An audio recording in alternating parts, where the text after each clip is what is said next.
হযরতুল আল্লাম শহীদ মরহুম আল্লামা দেলওয়ার হোসেন সাঈদী রহিমাহুল্লাহ ওনার স্মৃতি বিজড়িত আজকের এই ঐতিহাসিক প্যারেড ময়দানের তাফসিরুল কোরআনের প্রোগ্রামে সব আছে। স্টেজ আছে,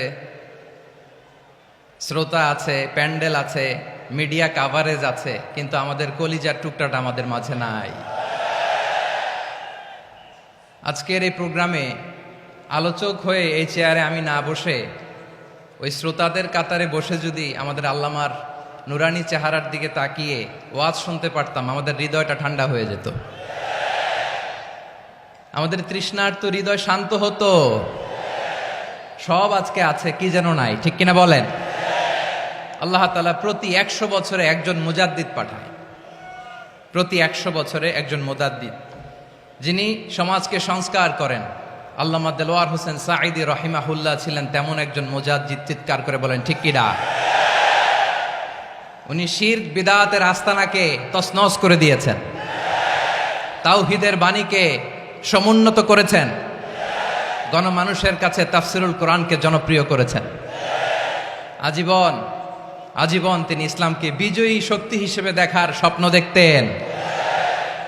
এত প্রাঞ্জল ভাষা, এত চমৎকার আধুনিক প্রেজেন্টেশন, গণমানুষের কাছে কোরআনের তাফসিরকে এভাবে জনপ্রিয় করে তোলার মতো ব্যক্তিত্ব আল্লামা সাঈদী ছাড়া দ্বিতীয় কেউ এই বাংলার ভূখণ্ডে নাই।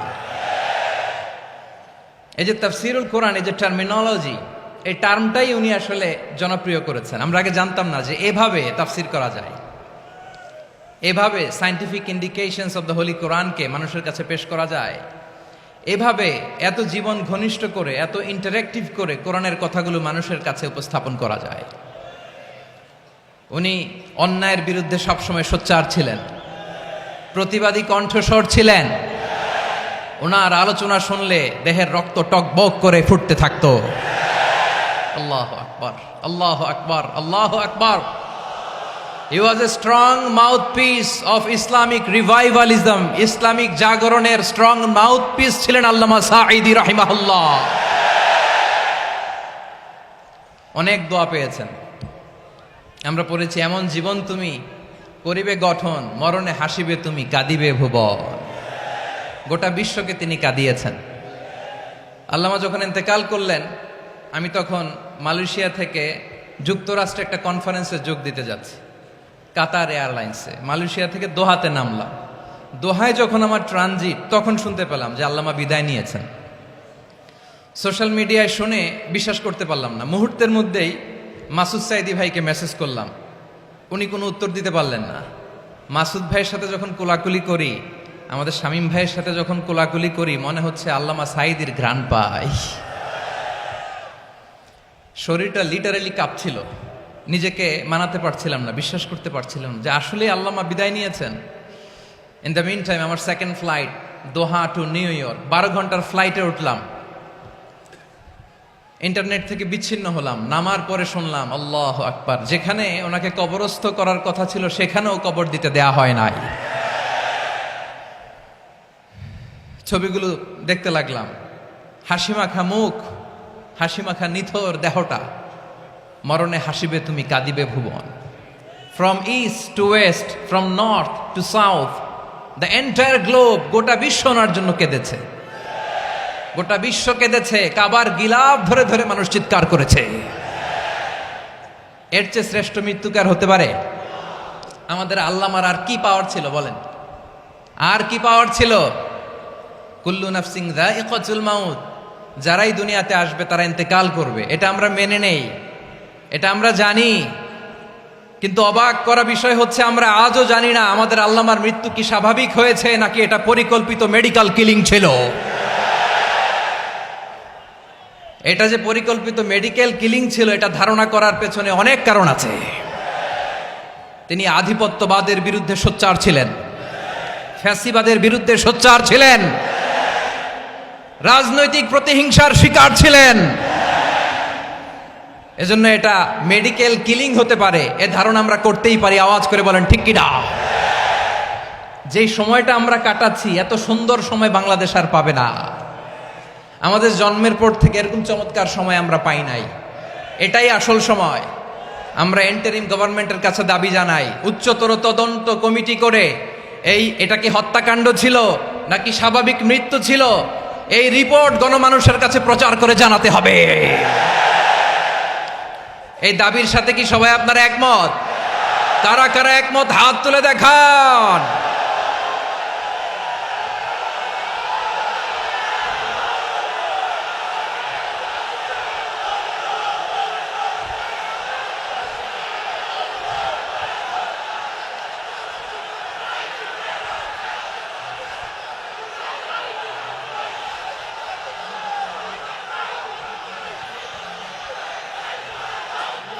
আমার প্রিয় ভাইয়েরা, প্রিয় চট্টলাবাসী, আল্লাহ তাআলা তার এই মুখলেস গোলামকে তার জান্নাতুল ফেরদাউসের মেহমান হিসেবে কবুল করুক, তার জীবনের সকল খেদমাগুলোকে কবুল করুক, জান্নাতুল ফেরদাউসের আলা মাকামে তাকে মেহমান হিসেবে কবুল করুক। আল্লামা শহীদ দেলোয়ার হোসেন সাঈদী রাহিমাহুল্লাহ, উনি ছাড়াও এই ঐতিহাসিক ময়দানে কথা বলেছেন আল্লামা লুৎফুর রহমান রাহিমাহুল্লাহ। চলে গিয়েছেন আমাদেরকে ছেড়ে। তিনি বলতেন ইনশাআল্লাহ মিজান আবার আসবে। হুজুর আমি তো আসলাম, আপনি তো আমাদেরকে ছেড়ে চলে গেলেন। আল্লাহু আকবার, আল্লাহু আকবার, আল্লাহু আকবার।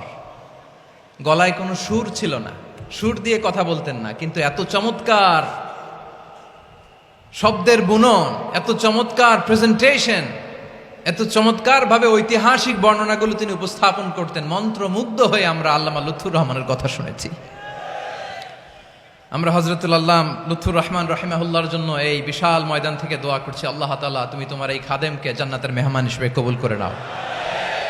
আরো অনেক আল্লামারা এখানে কথা বলেছেন, বিশেষ করে বাইতুল শরফের মরহুম পীর সাহেব হুজুর থেকে শুরু করে আরো যারা যারা তারকাতুল্য ওলামায়ে কেরাম এই চট্টগ্রামের ময়দানে কথা বলেছেন, আলো ছড়িয়েছেন। আমরা এই লক্ষ লক্ষ তাওহীদি জনতাকে নিয়ে তাদের জন্য দোয়া করছি, আল্লাহ তাআলা ওনাদের জীবনের সকল ভুল ত্রুটি ক্ষমা করে দিয়ে তাদেরকে জান্নাতুল ফেরদাউসের মেহমান বানিয়ে নিক। আমরা এই ঐতিহাসিক প্যারেড ময়দানের প্রোগ্রাম থেকে স্মরণ করতে চাই 24-এর ছাত্র নাগরিক অভ্যুত্থানে আমার যে সমস্ত ছাত্র নাগরিক ভাইয়েরা দেহের তাজা রক্ত বিলি দিয়ে নতুন বাংলাদেশ আমাদেরকে উপহার দিয়েছে। বিশেষ করে আপনাদের এই চট্টগ্রামের শহীদ ফয়সাল, শহীদ ওয়াসিম সহ সকল শহীদকে আল্লাহ তাআলা কবুল করুক। আমরা সবাই পড়ি আমিন। প্রিয় ভাইয়েরা, আমি নগণ্য একজন কোরআনের ছাত্র, এত বিশাল মঞ্চে এত বড় প্ল্যাটফর্মে কথা বলা আমার জন্য সাজে না। তারপরও আমাদের মুরব্বীরা আমাদের ডানে বায়ে বসে আছেন, ওনাদের আদেশ ক্রমে, ওনাদের অনুমতি ক্রমে কিছু কথা আজকের এই ঐতিহাসিক প্রোগ্রামে আপনাদের সামনে উপস্থাপন করার চেষ্টা করব। ওমা তৌফিক ইল্লা বিল্লাহ। প্রিয় ভাইয়েরা, 5 দিন ব্যাপী এই তাফসিরুল কোরআনের প্রোগ্রামে অনেক ওলামা হযরত কথা বলেছেন। যারা কোরআন সুন্নাহ থেকে আমাদেরকে কোরআনের কথাগুলো শোনালেন, আমরা যেন সেগুলো আমল করতে পারি, আল্লাহ আমাদেরকে তৌফিক দান করুক। শুরুতে আমাদের নিয়তটাকে খালেস করে নেওয়া দরকার। এই যে গ্যাদারিং, এই যে হিউজ শোডাউন, এগুলো যদি আমাদের নিজেদেরকে পরিবর্তন না করে তাহলে এতে কোনো লাভ নাই। জোরে বলেন ঠিক কিনা? এই প্রোগ্রাম যদি আমাদের জীবনকে পরিবর্তন করে, আমাদের চিন্তার ডিএনএ কে চেঞ্জ করে দেয়, তাহলেই চট্টগ্রামের প্যারেড ময়দান সার্থক। আসুন আমরা চিন্তাকে খালেস করে নেই। আমরা সবাই নিয়ত করি যে যতটুকু কথা আমরা কোরআনের আলোকে শুনবো, আমলের নিয়তে শুনবো ইনশাআল্লাহ। বলেন সবাই। আপনারা সবাই ঠিকঠাক আছেন তো? কখন আসছেন আপনারা? সবাই আসছেন কখন? সকালে, কেউ দুপুরে, 9টায়, আল্লাহ আল্লাহ আল্লাহ। দুপুরের খাবার খাওয়ার সুযোগ হয়েছিল? খান নাই? রোজা রাখছেন? আহা, আমি কি দিয়ে বিদায় দেব আমার এই ভাইগুলোরে? আল্লাহ তুমি আমার ভাইগুলোরে কবুল করো। ইসলামের পক্ষের এই গণজোয়ারকে আগামীর বাংলাদেশের ইসলামের জন্য তুমি কবুল করো। যেই ভালোবাসা ইসলামের জন্য হয়, যেই গণজোয়ার কোরআনের জন্য হয়, পৃথিবীর কোনো শক্তি দিয়ে সেটাকে আটকানো যায় না। জোরে বলেন ঠিক কিনা? এজন্য গ্রাজুয়ালি, সিস্টেম্যাটিক্যালি, মেথোডোলজিক্যালি আমাদেরকে আগাতে হবে, শুধু আবেগ দিয়ে নয়। বিবেকেরও দরকার আছে না নাই? প্রিয় ভাইয়েরা, আসুন, আমাদের কথা অনেক বেশি, সময় অনেক কম। আমরা আর কাল বিলম্ব না করে মহাবিশ্বয় মহাগ্রন্থ আল কোরআন আল কারীম থেকে কিছু কথা শুনি। আমি যেই টপিকটা নিয়ে আজকের ঐতিহাসিক চট্টগ্রামের প্যারেড ময়দানের তাফসিরুল কোরআন প্রোগ্রামে আলোচনা করব, সেটা হচ্ছে সূরাতু আন-নাহলের 90 নম্বর আয়াত নিয়ে কিছু কথা আমরা উপস্থাপন করবার চেষ্টা করব ইনশাআল্লাহ। আমার খুতবার শুরুতেই আপনারা মোটামুটি আন্দাজ করে ফেলেছেন যে আমি কি নিয়ে আলোচনা করব, কারণ যে আয়াতটি আমি তেলাওয়াত করেছি এই আয়াতটি প্রায়শই এই ভূখণ্ডে, এই বাংলাদেশে জুমার দিনে খতিব সাহেবরা দ্বিতীয় খুতবা শেষের দিকে পড়ে না? কি কমন পড়ছে? ইন্নাল্লাহা ইয়া'মুরু বিল আদলি ওয়াল ইহসান ওয়া ইতা'i যিল কুরবা ওয়া ইয়ানহা আনিল ফাহশাই ওয়াল মুনকারি ওয়াল বাগি ইয়া'iদুকুম লাআল্লাকুম তাযাক্কারুন। মুখস্থ আছে না সবার? আসুন আমরা এই আয়াতের সরল অর্থ, এর মর্মবাণী, এর সংক্ষিপ্ত তাফসীর সবাই মিলে আজকের এই প্রোগ্রাম থেকে উদ্ধার করার চেষ্টা করি। আপনারা মনোযোগী আছেন তো? ইনশাআল্লাহ। এই আয়াতটা অনেক কম্প্রিহেন্সিভ একটা আয়াত। সাইয়েদনা আব্দুল্লাহ ইবনে মাসউদ রাদিয়াল্লাহু তাআলা আনহু উনি বলেছেন, ইন্নাহা মিন আজমাই আয়াতিল কুরআন। এটা কোরআনের সবচেয়ে জামে মানে আয়াত। যদিও ছোট্ট আয়াত, অল্প কিছু কথামালা, কিন্তু তিনি বলতেন এটা কোরআনের সবচাইতে জামে মানে সবচেয়ে কম্প্রিহেন্সিভ একটা আয়াত, যেখানে কথা কম, শব্দ কম, কিন্তু এটার দোতনা, এটার আবেদন, এটার মিনিং অনেক বেশি। সুবহানাল্লাহ। এই আয়াতে আল্লাহ তাআলা বেসিকলি আমাদেরকে 3টা বিষয়ে আদেশ করেছেন আর 3টা বিষয়ে বারণ করেছেন, মানে নিষেধ করেছেন। আওয়াজ করে বলুন, আদেশ করেছেন কয়টা? প্রিয় চট্টলার ভাইয়েরা, আমার মতো এই যে 3 আঙ্গুল উঁচু করে বলেন, আদেশ করেছেন কয়টা? আবার নিষেধও কয়টা? মানবো তো আমরা ইনশাআল্লাহ? বলেন সবাই। 3 do's and 3 don'ts, do's and don'ts। 3টা আদেশ, 3টা নিষেধ। এই 3টা আদেশ আর 3টা নিষেধের ভেতরে আল্লাহ তাআলা গোটা ইসলামী শরিয়ার মূল নির্যাসকে ঢুকিয়ে দিয়েছেন। সুবহানাল্লাহ। এই ছোট্ট একটা আয়াতে গোটা ইসলামী শরিয়ার, the gist, the cream of the creams, গোটা ইসলামী শরিয়ার মূল নির্যাসকে আল্লাহ ঢুকিয়ে দিয়েছেন। 3টা আদেশ আর 3টা নিষেধ। আসুন আমরা সরাসরি কোরআন থেকে শুনি, সবাই পড়ুন। আউযু বিল্লাহি মিনাশ শাইতানির রাজীম। বিসমিল্লাহির রহমানির রহিম। ইন্নাল্লাহা ইয়া'মুরু বিল আদলি ওয়াল ইহসানি ওয়া ইতা'i যিল কুরবা ওয়া ইয়ানহা আনিল ফাহশাই ওয়াল মুনকারি ওয়াল বাগি ইয়া'ইযুকুম লা'আল্লাকুম তাযাক্কারুন।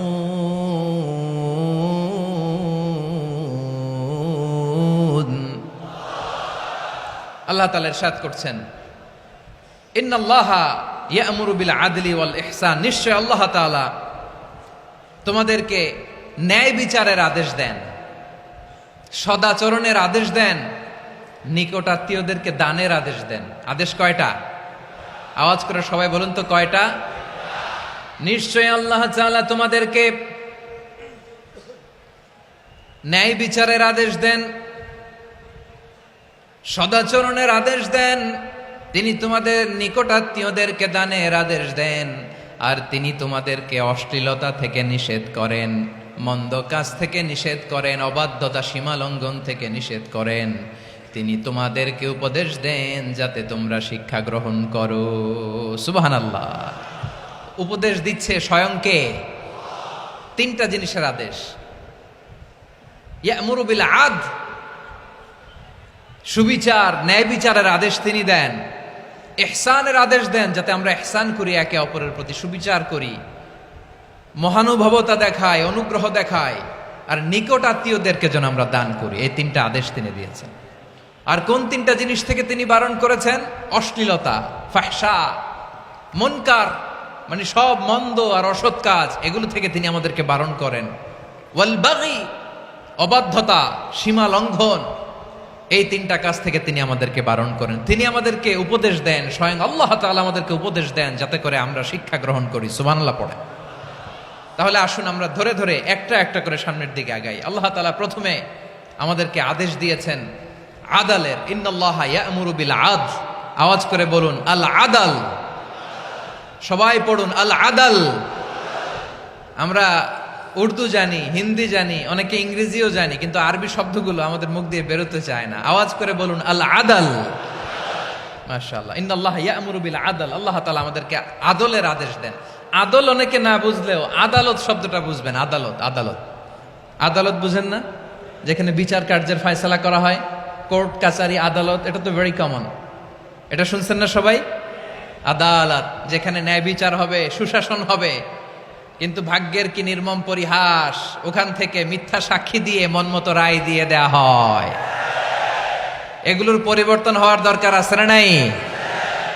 প্রিয় ভাইয়েরা, আদালত, আল আদল, ইংরেজিতে বলে জাস্টিস, ন্যায় বিচার, সুবিচার, সুশাসন, জাস্টিস, আল আদাল, সব জায়গায় এই জাস্টিস থাকা দরকার। Justice should be prevailed in the society.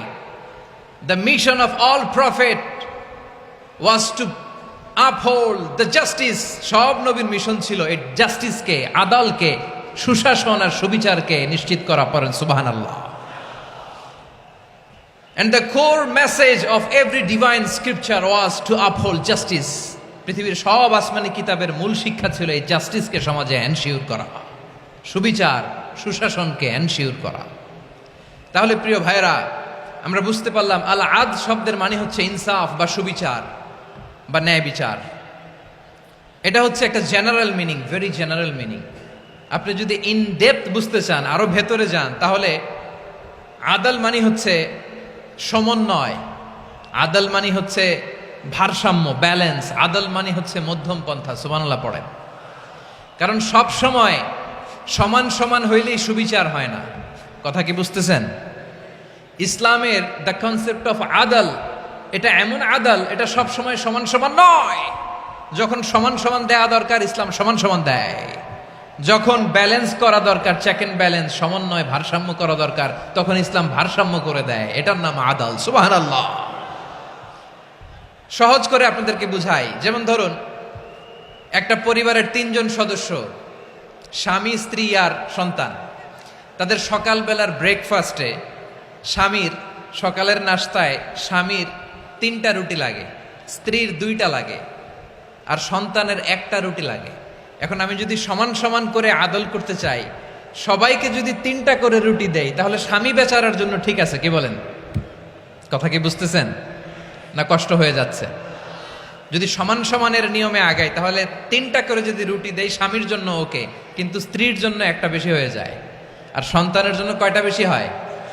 আচ্ছা, এই তো বুঝতেছেন, মাশাআল্লাহ। আচ্ছা, 2টা করে যদি সবাই দেয় সমান সমান নীতিতে, তাহলে স্ত্রীর জন্য, স্ত্রী বেচারির জন্য ঠিক আছে, কিন্তু স্বামীর কয়টা কম পড়ে? আর সন্তানের বেশি হয়ে যায় কয়টা? আচ্ছা, সমান সমান নীতিতে সবাইকে যদি সকালের নাস্তার জন্য 1টা করে রুটি দেই, সন্তানের জন্য ঠিক আছে, কিন্তু স্ত্রী বেচারির কম পড়ে কয়টা? স্বামীর কম পড়ে কয়টা? 2টা। কথা কি বুঝতেছেন? আর আমি যদি স্বামীকে দেই 3টা, স্ত্রীকে দেই 2টা, আর সন্তানকে দেই 1টা, তাহলে কারো অপচয় হবে না। যার যতটুকু দরকার ঠিক ততটুকুই কাজে লাগবে। চিল্লায় বলেন ঠিক কিনা? এটাই হচ্ছে ইসলামের আদাল, যেখানে যার যতটুকু দরকার তাকে সেখানে ঠিক ততটুকু দিয়ে দেওয়ার নামই হচ্ছে আদাল। চিল্লায় পড়েন আল্লাহু আকবার। রব্বুল আলামিন বলেন, ইউসিকুমুল্লাহু ফি আওলাদিকুম লিযযাকারি মিসলু হাযযিল উনসায়াইন। আল্লাহ তোমাদেরকে ওসিয়ত করেন তোমাদেরকে আদেশ দেন উত্তরাধিকার সম্পদ যখন বন্টন হবে ছেলেরা যতটুকু পাবে মেয়ে পাবে তার অর্ধেক। সুবহানাল্লাহ বলেন। দেখেন ছেলে যদ্দূর মেয়ে অর্ধেক, ছেলে ডবল পাবে। আপাত দৃষ্টিতে মনে হয় এখানে অবিচার হয়েছে, কিন্তু আসলে কি অবিচার হয়েছে? আপনি বিয়ের ক্ষেত্রে যান, ওইখানে আবার ছেলে মোহরানা দেয়, মেয়ে সেখানে মোহরানা পায়। তাহলে চেক এন্ড ব্যালেন্স, ভারসাম্য, ব্যালেন্স, মধ্যম পন্থা এখানে আছে না নাই? এটাই হচ্ছে ইসলামের আদল। আল্লাহ তাআলা এই আদলের আদেশ দিয়েছেন, সুবিচার, ন্যায় বিচার, সুশাসন এবং ভারসাম্যের আদেশ দিয়েছেন। প্রিয় ভাইয়েরা, একটি শান্তিময় সমাজ, একটা সমৃদ্ধ সমাজ, একটা মানবিক সমাজ যদি আমরা পেতে চাই, এই আয়াতের মধ্যে যতগুলো পয়েন্ট আছে সবগুলোর বাস্তবায়ন লাগবে। কথা বুঝতে পেরেছেন? বলেন, আওয়াজ করে বলেন, আমরা একটা শান্তির সমাজ চাই কি চাই না? আমরা একটা সমৃদ্ধ বাংলাদেশ চাই কি চাই না? আমরা একটা মানবিক বাংলাদেশ চাই কি চাই না? এই আয়াতে আল্লাহ তাআলা একটা মানবিক সমাজের রূপরেখা টেনেছেন। তার প্রথম কথা হচ্ছে ইন্নাল্লাহা ইয়ামুরু বিল আদল। আল্লাহ তাআলা তোমাদেরকে আদলের নির্দেশনা দেয়, সুবিচার, সুশাসনের নির্দেশনা দেয়। যে সমাজে আদল থাকে না সে সমাজে জুলুম মানুষের ঘাড়ে চেপে বসে। আদলের বিপরীত হচ্ছে জুলুম। আদলের বিপরীত কি? জুলুম বা জাওর, অত্যাচার, অবিচার, বৈষম্য। এই যে বৈষম্য বিরোধী ছাত্র আন্দোলন কমন পড়ছে? এই যে একজন সমন্বয়ক তো দেখা করলো আমার সাথে। জুলুম মানে হচ্ছে বৈষম্য। বৈষম্যের স্থান ইসলামে নাই, অবিচারের স্থান ইসলামে নাই, জুলুমের স্থান ইসলামে নাই। আল্লাহ তাআলা বলেন যে আমি জুলুমকে নিজের জন্য হারাম করেছি এবং তোমাদের জন্য হারাম করেছি। বিশ্বনবী ফরমান, আল্লাহ তাআলা বলেন হাদিসে কুদসিতে, ইয়া ইবাদি ইন্নী হারামতু যুলমা আলা নাফসি ওয়া জাআলতুহু বাইনাকুম মুহাররামান ফালা তাযালামু। আমার গোলামেরা শোনো, নিশ্চয় আমি আল্লাহ তাআলা জুলুমকে আমি আমার উপরে হারাম করেছি, অনুরূপভাবে জুলুম করাকে তোমাদের উপরেও হারাম করেছি। ফলে ফালা তাযালামু, তোমরা একে অপরের সাথে জুলুম করো না। নির্দেশনাটা কার? খবরদার, জুলুমের সাথে আমাদের কোনো সম্পর্ক নাই। আল্লাহ তাআলা আদলের আদেশ দিয়েছেন, আদালতের আদেশ দিয়েছেন, সুশাসনের, ন্যায় বিচারের আদেশ দিয়েছেন। ইন্নাল্লাহা ইয়ামুরু বিল আদল, আমাদেরকে আদল প্রতিষ্ঠা করতে হবে। জুলুমের সাথে ইসলামের কোনো সম্পর্ক নাই।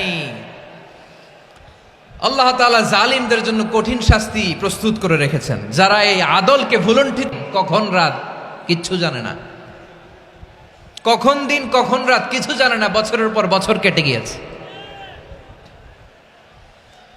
এক্সট্রা জুডিশিয়াল কিলিং এর কোনো হিসাব নাই, বিচার বহির্ভূত হত্যা, এনফোর্স ডিসঅ্যাপিয়ারেন্স, গুম, যেটা সবচাইতে বড় মানবতা বিরোধী অপরাধ।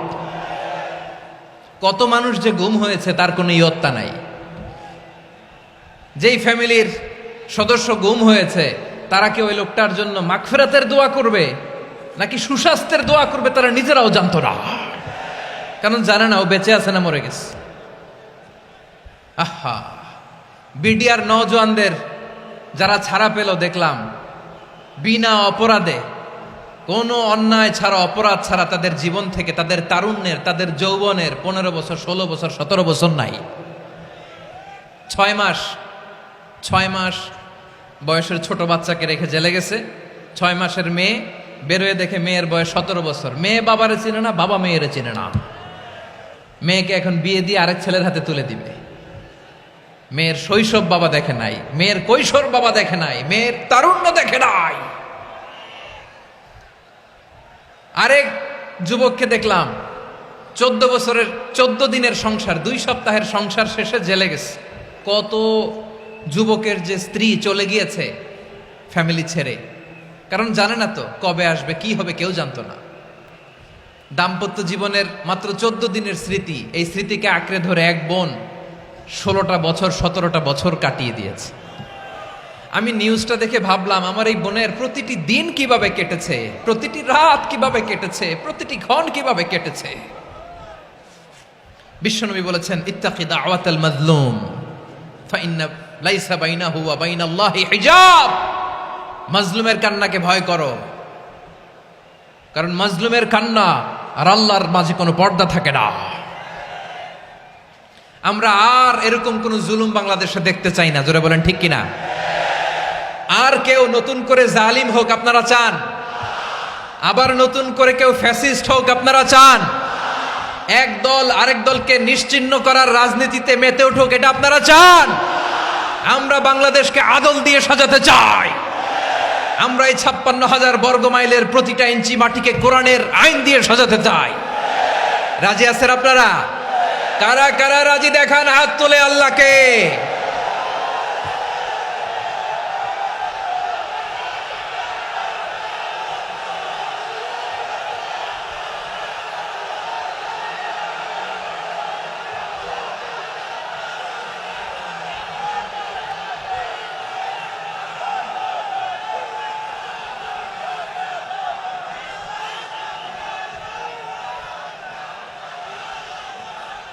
বসুন আমার প্রিয় বীর চট্টলার তৌহিদি মুসলমান, আমরা আর নতুন করে কেউ জালিম হোক এটা চাই না।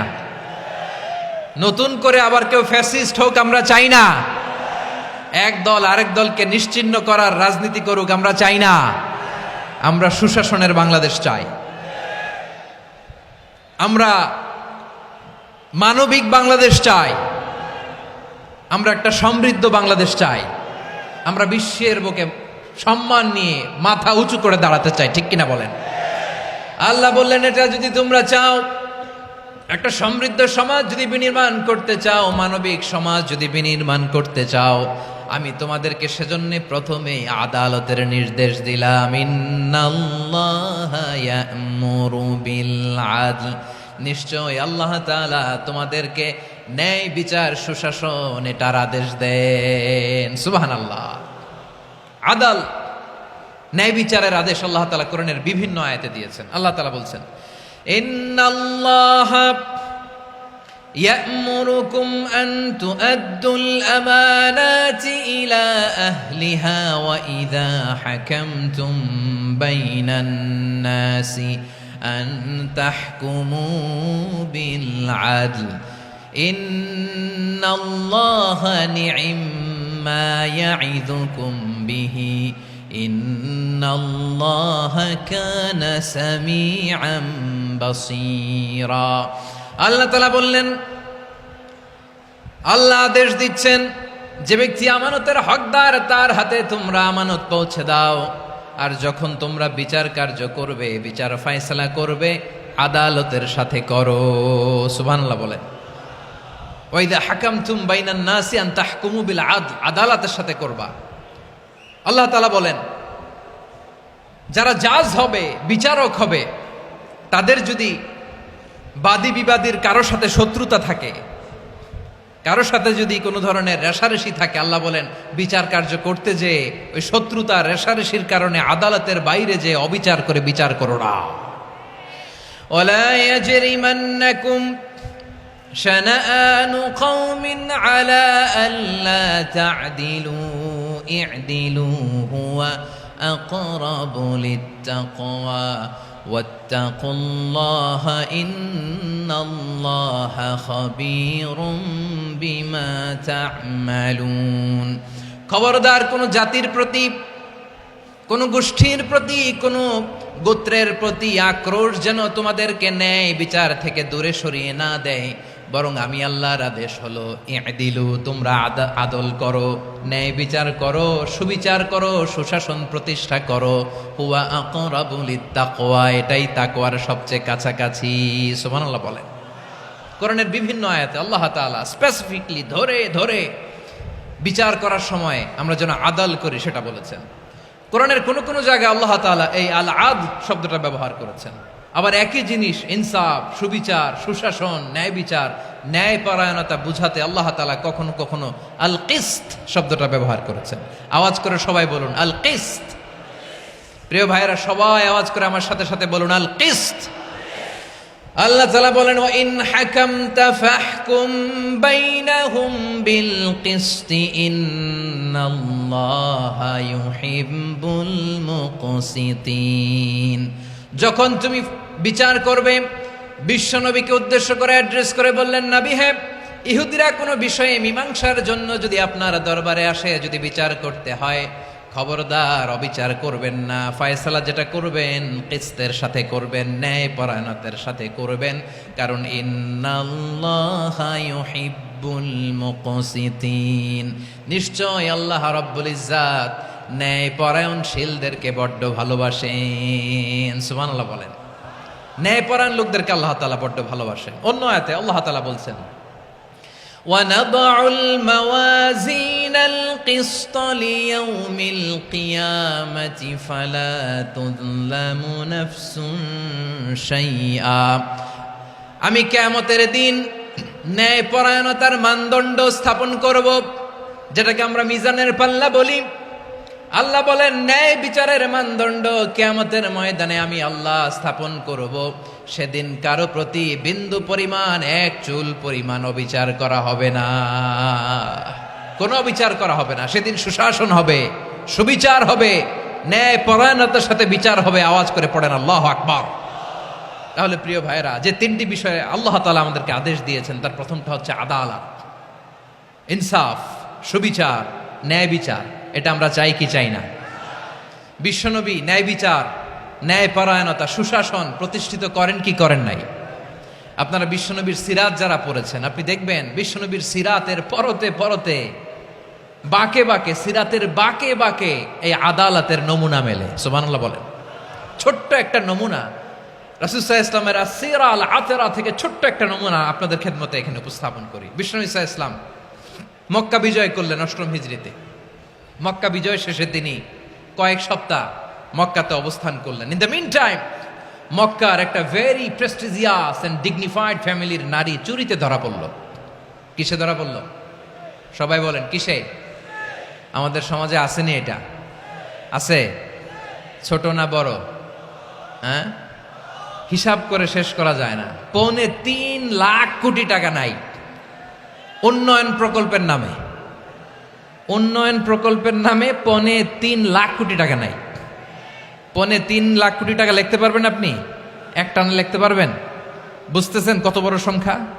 হ্যাঁ, বনু মাখজুমিয়া গোত্রের এক নারী মক্কায় চুরিতে ধরা পড়ল। বলেন তো চুরি করলে বিধান কি? কি কাটতে হবে? চুরির বিধান হলো হাত কেটে দাও। তাও সেটা গোপনে নয়, প্রকাশ্যে জনসম্মুখে হাত কেটে দাও। বনু মাখজুমিয়া গোত্রের নারী যখন চুরিতে ধরা পড়লো, সাহাবারা চিন্তায় পড়ে গেলেন। সবেমাত্র মক্কার লোকেরা কালিমা পড়ে মুসলমান হয়েছে, ইসলামের আইন কানুন তেমন জানে না, ইসলামী শরিয়ার সাথে বেশি পরিচিত নয়। এখনো যদি বিশ্বনবী চুরির যেই বিধান এটা যদি কায়েম করে হাত যদি কেটে দেয়, না জানি মক্কার লোকেরা আবার বিগড়ে যায়, না জানি মক্কার লোকেরা আবার মুরতাদ হয়ে যায়, না জানি মক্কার লোকেরা ইসলাম থেকে দূরে সরে যায়। চলো চলো, সাহাবীরা মিলে পরামর্শ করলেন, চলো বিশ্বনবীর কাছে যে বলি, ও নবী, শুধু কেবলমাত্র একমাত্র এই নারীর জন্য চুরির হাত কাটার বিধানটা আপনি একটু থামিয়ে দেন। চুরির হাত কাটার যে বিধান এখানে একটু রহিত করে দেন, বাকিগুলা কইরেন মদিনাতে যে চলবে, কিন্তু মক্কায় এবারের জন্য মাফ করে দেন। কিন্তু কে বলবে? এই যে পরামর্শ, সাজেশন, এটা কে দিবে বিশ্বনবীর কাছে? সাহাবারা চিন্তায় পড়ে গেলেন। আল্লাহর নবীর সামনে দাঁড়িয়ে আল্লাহর দেয়া হুদুদ, আল্লাহর দেয়া বিধান থামিয়ে দেওয়া, মাফ করে দেওয়া, এই কথা বিশ্বনবীর সামনে বলার সাহস তো কেউ রাখে না। কেউ কেউ বলল, বিশ্বনবীর পালক পুত্র যায়েদ বিন হারেসার সন্তান উসামারে বিশ্বনবী নাতির মতো আদর করে, বড্ড বেশি ভালোবাসে উসামারে। এজন্য সাহাবারা উসামাকে বলতো হিব্বু রাসূলিল্লাহ, বিশ্বনবীর ভালোবাসা। কি বলতো? সাহাবীরা বললেন, বিশ্বনবীর ভালোবাসা হিব্বু রাসূলিল্লাহ, উসামারে পাঠাও। উসামারে বিশ্বনবী নাতির মতো স্নেহ করে, মায়া করে, ভালোবাসে। আমরা পারবো না, উসামা পারবে। সবাই মিলে ফুলিয়ে ফুসিয়ে ওসামাকে, ছোট্ট ওসামাকে রাজি করালো। ওসামা, এমন এমন কথা যে তুমি বিশ্বনবীর কাছে বলতে হবে, পারবা নাকি? ওসামা বলে, পারবো। সাইয়েদনা ওসামা রাদিয়াল্লাহু তাআলা আনহু তরুণ সাহাবী বিশ্বনবীর কাছে গেলেন, যে বললেন, নবী, বনু মাখজুমিয়া গোত্রের এক নারী চুরিতে ধরা পড়েছে, এবারের জন্য কি এই মহিলাটারে মাফ করে দিলে হয় না? এবারের জন্য একটু ক্ষমা করা যায় না নবী? বিশ্বনবী বলেন, আতাশফাউ ফি হাদ্দিম মিন হুদুদিল্লাহ, তোমার এত বড় সাহস উসামা, তুমি আল্লাহর হাত, আল্লাহর দেয়া বিধান এটার ব্যাপারে সুপারিশ করতে এসেছো? তোমরা কি জানো তোমাদের আগে যত কওম, যত গোত্র, যত জনপদ ধ্বংস হয়েছে তার কারণ ছিল তাদের মধ্যে গরিবরা অন্যায় করলে তারা বিচার করত, আর ধনীরা অন্যায় করলে তারা মাফ করে দিত। খবরদার, ওয়া আইমুল্লাহ লাউ আন্না ফাতিমাতা বিনতি মুহাম্মাদিন সারাকাত লাকাতা মুহাম্মাদুন ইয়াদাহা। বিশ্বনবী বললেন, ওরে ওসামা, বানু মাখজুমিয়ার ওই প্রেস্টিজিয়াস এন্ড ডিগনিফাইড ফ্যামিলির মেয়ে তো দূর কি বাত, অনেক দূরের কথা। জেনে রেখো ওসামা, আমার কলিজার টুকরা নয়নের পুটুলি ফাতেমাও যদি মক্কার জমিনে আজকে এই চুরির দায়ে ধরা পড়তো, আমি বিশ্বনবী মুহাম্মাদুর রাসূলুল্লাহ ধরে ফাতেমার ডান হাতটা কেটে দিতে এক বিলম্ব দেরি করতাম না। ইন্নাল্লাহা ইয়া'মুরু বিল আদল, আমাদেরকে জাস্টিস শিখায় পশ্চিমারা, আমাদেরকে ইনসাফ শিখায়, আমাদেরকে সুশাসন শিখায়। আর ইনসাফ, সুশাসন, ন্যায় বিচার, সুবিচার, জাস্টিস কারে বলে বিশ্বনবীর বায়োগ্রাফি থেকে জেনে নাও। এই ছিল বিশ্বনবী ইসলামের আদালতের নমুনা। আপনি যদি সাইয়েদনা ওমর ফারুকের জীবনের দিকে তাকান, এমন কঠোর, এমন বীর সেনানী ছিলেন। সাইয়েদনা ওমর ফারুক যদি রাস্তার এই মাথা দিয়ে হাঁটা শুরু করতেন, শয়তান ওমর ফারুককে দেখলে ওই রাস্তা রেখে দিয়ে অন্য রাস্তা দিয়ে হাঁটতো। সুবহানাল্লাহ। ওমর ফারুক রাদিয়াল্লাহু তাআলা আনহু কি পার্সোনালিটি ছিল, কি পার্সোনালিটি। আমাদের এলাকায় ছোট বাচ্চারা রাতে ভাত খেতে চায় না, আমার মেয়েটাও খেতে চায় না। এই এটা দিব, ওইটা দিব, আজকে মাহফিলে আসার সময় বলে দিছে লিস্ট করে এটা এটা আনতে হবে। তো ছোট্ট বাচ্চাদের অনেক বায়না থাকে, ওরা রাতে খেতে চায় না। তো মায়েরা বিভিন্ন ভয় দেখায়, এই বাঘ আসবে, বাঘ আসবে খাও, এই ভূত আসবে, ভূত আসবে খাও। আপনারা কি বলেন চট্টগ্রামে? কি আসবে? হ্যাঁ, ভূত, ভূত, ভূত আসবে, বাঘ আসবে, খাও খাও খাও, তাড়াতাড়ি খাও। তো বাচ্চারা এগুলো শুনে ভয়ে খেতে শুরু করে। মদিনার জমিনেও একই ঘটনা করতো। মদিনার ছোট্ট ছোট্ট সোনামণিরা খেতে চাইতো না, তো মায়েরা বলতো, হা হুয়া ইয়াতি উমর, হা হুয়া ইয়াতি উমর, ওই যে ওমর আসতেছে, ওমর। ওমরে ফারুকের কথা শুনলেই বাচ্চারা একেবারে ঠান্ডা। সুবহানাল্লাহ পড়বেন না? প্রভু তুমি বলেছ রাসূল দেবে না, বলনি দেবে না ওমর, বলনি দেবে না হামজা তারিক, খালিদ বিজয় সমর। প্রভু তুমি বলেছ রাসূল দেবে না, বলনি দেবে না ওমর, বলনি দেবে না হামজা তারিক, খালিদ বিজয় সমর। প্রভু তুমি বলেছ রাসূল দেবে না। আল্লাহু আকবার। ওমর ফারুক রাদিয়াল্লাহু তাআলা আনহু, ওনার কথা শুনলে গায়ের মধ্যে গুজবাম হয়, গায়ের পশমগুলো দাঁড়িয়ে যায়। সুবহানাল্লাহ বলেন। কি পার্সোনালিটি ছিল, কি ব্যক্তিত্ব ছিল। মুনাফিকরা ওমর ফারুককে জমের মতো ভয় পেতেন। শয়তান, খুদ শয়তান এই রাস্তা দিয়ে আসলে শয়তান অন্য রাস্তা দিয়ে হাঁটতো। ওমর ফারুক রাদিয়াল্লাহু তাআলা আনহুর জীবনে যদি দেখেন, তাহলে সেখানে আপনি আদালতের, ইনসাফের, সুশাসনের, জাস্টিসের নমুনা দেখতে পাবেন। কয়টা শুনবেন?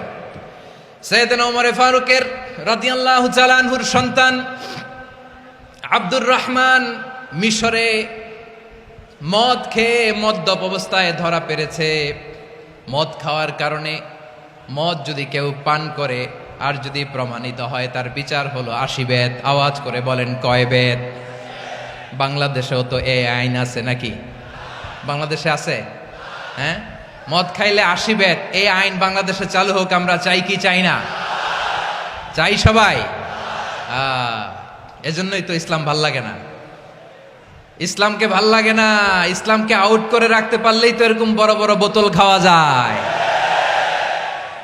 একেবারে সহজ, পানির মতো সহজ, হিসাব একেবারে সহজ। ওমর ফারুক রাদিয়াল্লাহু তাআলা আনহুর ছেলে ভুল করে মদ পান করে ফেলেছিলেন। আব্দুর রহমান, ঘটনা ঘটেছে মিশরে। মিশরের গভর্নর তখন আমর ইবনুল আস রাদিয়াল্লাহু তাআলা আনহু।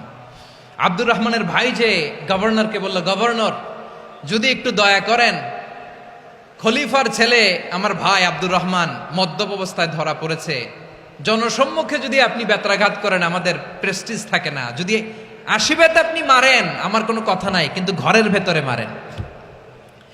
আব্দুর রহমানের ভাইয়ের সুপারিশ শুনে সাইয়েদনা আমর ইবনুল আস রাদিয়াল্লাহু তাআলা আনহু রাজি হয়ে গেলেন। ঘরের ভেতরে লোকচক্ষুর আড়ালে আশিবেত তিনি মানলেন। কিন্তু ঘটনাক্রমে এই কথা লুকিয়ে লুকিয়ে ঘরের ভেতরে আশিবেত মারার কথা সাইয়েদনা ওমর ফারুক মদিনা থেকে জানতে পারলেন। মদিনা থেকে তিনি ফরমান জারি করলেন, এই বিচার যেমনটি আমর ইবনুল আস আদায় করেছে, এটা প্রকৃতপক্ষে আদায় হয় নাই। আসো সবাই মদিনায় আসো, আমর ইবনুল আস মদিনায় আসো, আব্দুর রহমানও আসো, সবাই আসো, জনসম্মুখে এই বিচার কার্যকর করতে হবে। সাইয়েদনা ওমর ফারুক মসজিদে নববীর পিলারের মধ্যে নিজের ছেলেকে বাঁধলেন, আবার জনসম্মুখে ৮০টা বেত তার গায়ের মধ্যে মারলেন। মাজমুয়ে ফাতাওয়া লিবনি তাইমিয়া রাহিমাহুল্লাহ উনি এটা নকল করেছেন। এটা সবচেয়ে বিশুদ্ধ মত। আরো অনেক মত আছে, মারা গেছে কবরের উপর, ওগুলো বাদই দিলাম। কেমন খালিফা ছিলেন, কেমন খালিফা! পশ্চিমারা তোমরা জাস্টিস আমাদেরকে শেখাও, ইনসাফ কারে বলে সুশাসন আমাদেরকে তোমরা শিখাও। ওমর ফারুক রাদিয়াল্লাহু তাআলা আনহু ওই বিচারকে তিনি ধর্তব্য মনে করেন নাই। মদিনাতে এনে আবার জনসম্মুখে আবার ৮০ বেত মেরেছেন। মিশরে ওমর ফারুক রাদিয়াল্লাহু তাআলা আনহু আমর ইবনুল আসকে গভর্নর করে পাঠালেন। সেখানে আমর ইবনুল আসের ছেলে একটা প্রতিযোগিতায় রানার আপ হয়েছে। এক মিশরি সেখানে চ্যাম্পিয়ন হয়েছে। রানার আপ বুঝতে পেরেছেন তো? রানার আপ সেকেন্ড হয়েছে, এক মিশরি হয়েছে চ্যাম্পিয়ন প্রথম। কিন্তু গভর্নরের ছেলে ও জিততে পারে নাই। ও রাগে ওই মিশরির গায়ের মধ্যে কয়েকটা লাঠি দিয়ে বাড়ি মেরেছে। মিশরি যে মদিনাতে ওমর ফারুকের কাছে বিচার দিলেন, আপনার গভর্নরের ছেলে অন্যায়ভাবে আমার গায়ে হাত তুলেছে। সাইয়েদনা ওমর ফারুক আবার ফরমান জারি করলেন, আসো মদিনাতে আসো। মিশরীকে ডাকলেন। ওই মিশরের গভর্নর আমর ইবনুল আস রাদিয়াল্লাহু তাআলা আনহুকে ডাকলেন, তার ছেলেকেও ডাকলেন। সবাই বসে রইল। আমর ইবনুল আস রাদিয়াল্লাহু তাআলা আনহু মাথা নিচু করে বসে আছেন, লজ্জায় কাচুমাচু। হায় হায়, আজকে আমার ছেলের কারণে আমিরুল মুমিনিন খলিফাতুল মুসলিমিন ওমর ফারুকের কাছে আমি জনসম্মুখে লজ্জিত হচ্ছি। সাইয়েদনা ওমর ফারুক বললেন, এই নাও লাঠি, গভর্নরের ছেলে তোমার মাথার মধ্যে যতগুলো বাড়ি মেরেছে, আজকে জনসম্মুখে তুমি অতগুলা বাড়ি মারো। মিশরি বলে, থাক, আপনি যে ডেকে আনছেন সবার সামনে এটা বলছেন, এতেই আমি খুশি। আল্লাহু আকবার! আপনার মহানুভবতা দেখে আমি খুশি, আর অপমানের দরকার নাই। ওমর ফারুক বলে, না, খবরদার, এই কথা মিশরি তুমি বলো না, মারো, যতগুলা বাড়ি মেরেছে মারো। বাধ্য হয়ে মিশরি আমর ইবনুল আসের সামনে ওনার কলিজার টুকরা সন্তানের মাথার মধ্যে বাড়ি মারতে আরম্ভ করলেন। ঠিক যতগুলা বাড়ি গভর্নরের ছেলে আমর ইবনুল আসের ছেলে মিশরির গায়ে মেরেছিল, মাথায় মেরেছিল, মিশরি গুনে গুনে ততটা মারলেন।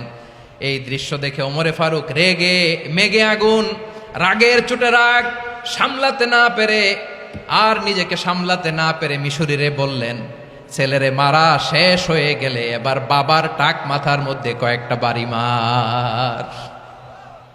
রাগের চোটে, আউট অফ অ্যাঙ্গার, রাগের চোটে, যে আমার পাঠানো গভর্নর আমর ইবনুল আস তার ছেলেকে কেন আদব তারবিয়া কেন শিক্ষা দিতে পারে না। ছেলেরে মারা হইলে এবার আমর ইবনুল আসের মাথার মধ্যে দুইটা মারো। এটা রাগে বলেছেন, এটা শাস্তি হিসেবে না। সুবহানাল্লাহ পড়ে। তোমরা আমাদেরকে সুশাসন শিখাও, আমাদেরকে সুশাসন শিখাও। বিশ্বনবী বলেন, আদল এটা যেন তেন বিষয় না, এটা দিয়েই মানবিক সমাজ গড়তে হবে। আল্লাহ তাআলা কিয়ামতের কঠিন ময়দানে, যেদিন স্বামী স্ত্রীকে চিনবে না, স্ত্রী স্বামীকে দেখে পালিয়ে যাবে, বন্ধু বন্ধুরে চিনবে না, পীর সাহেব মুরিদরে চিনবে না, মুরিদ পীর সাহেবরে চিনবে না, দলের কর্মী তার নেতারে চিনবে না, নেতা তার কর্মীরে চিনবে না, বন্ধু বন্ধুরে দেখে পালাবে। এই কঠিন মুহূর্তে সূর্যটা মাথার কাছে চলে আসবে, জমিনটা তামার জমিন হবে। আজকের জমিনের মতো নয়। মানুষ ঘর্মাক্ত, ক্লান্ত, শ্রান্ত মাথার মগজগুলো কানের ছিদ্র আর নাকের ছিদ্র দিয়ে বেয়ে বেয়ে পড়বে। বিশ্বনবী ফরমান, কিয়ামতের ওই কঠিন ময়দানে 7 শ্রেণীর ব্যক্তিকে রব্বুল আলামিন তার আরশের নিচে ছায়া দিবেন। তার মধ্যে প্রথম শ্রেণীর ব্যক্তি হলো ইমামুন আদিল। ইমামুন আদিল, ন্যায়পরায়ণ শাসক, যে ইনসাফের সাথে বিচার করে, যে জাস্টিস সমাজে সার্ভ করে, যে সুশাসন নিশ্চিত করে, ওই ইমামুন আদিল। আদিল শব্দটা বুঝছেন না? ইন্নাল্লাহা ইয়া'মুরু বিল আদল, পাইছেন? আদিল। 7 শ্রেণীর ব্যক্তিকে আল্লাহ তাআলা সুশীতল আরশের নিচে ছায়া দিবেন, যেদিন তার দেয়া ছায়া ছাড়া কোনো ছায়া থাকবে না। এর প্রথম হচ্ছে ইমামুন আদিল, ন্যায়পরায়ণ শাসক। চিল্লায় বলেন সুবহানাল্লাহ। আবার বিশ্বনবী বললেন, ইন্নাল মুকসিতিনা ইনদাল্লাহি আলা মানাবিরা মিন নূর আন ইয়ামিনির রহমান। কিয়ামতের দিন যারা ন্যায়পরায়ণ হিসেবে আল্লাহর সামনে দাঁড়াবে, কিয়ামতের দিন রব্বুল আলামিন তার আরশের ডান দিকে ওই ন্যায়পরায়ণ লোকদের জন্য আরশের ডান দিকে একটা নূরের মিম্বারে তাদেরকে বসার সুযোগ করে দিবে। আল্লাহর আরশের ডান দিকে ন্যায়পরায়ণ লোকদের জন্য আল্লাহ তাআলা নূরের মিম্বার বানাবে। 4টেখানে কথা মনে করেছেন? আল আদাল, জাস্টিস। ইন্নাল্লাহা ইয়া'মুরু বিল আদল। আল্লাহ তাআলা এই আদালতের নির্দেশনা দেয়, সুবিচার, সুশাসন। প্রিয় ভাইয়েরা, এটা আমরা বাংলাদেশে চাই কি চাই না? এই যে অরাজকতা, এই যে অন্যায়, এই যে জুলুম, এই যে ইনকনসিস্টেন্সি সমাজের অসঙ্গতির প্রধান কারণ জাস্টিস নাই, সুবিচার নাই, সুশাসন নাই। শেষবারের মতো আওয়াজ করে বলেন তো, আমরা বাংলাদেশে আদল চাই কি চাই না? তাহলে প্রথম নির্দেশনা শেষ। আল্লাহ তাআলা তোমাদেরকে আদলের আদেশ দেন। এরপরে আল্লাহ বললেন, আমি তোমাদেরকে ইহসানের আদেশ দেই। ইন্নাল্লাহা ইয়া'মুরু বিল আদলি ওয়াল ইহসান।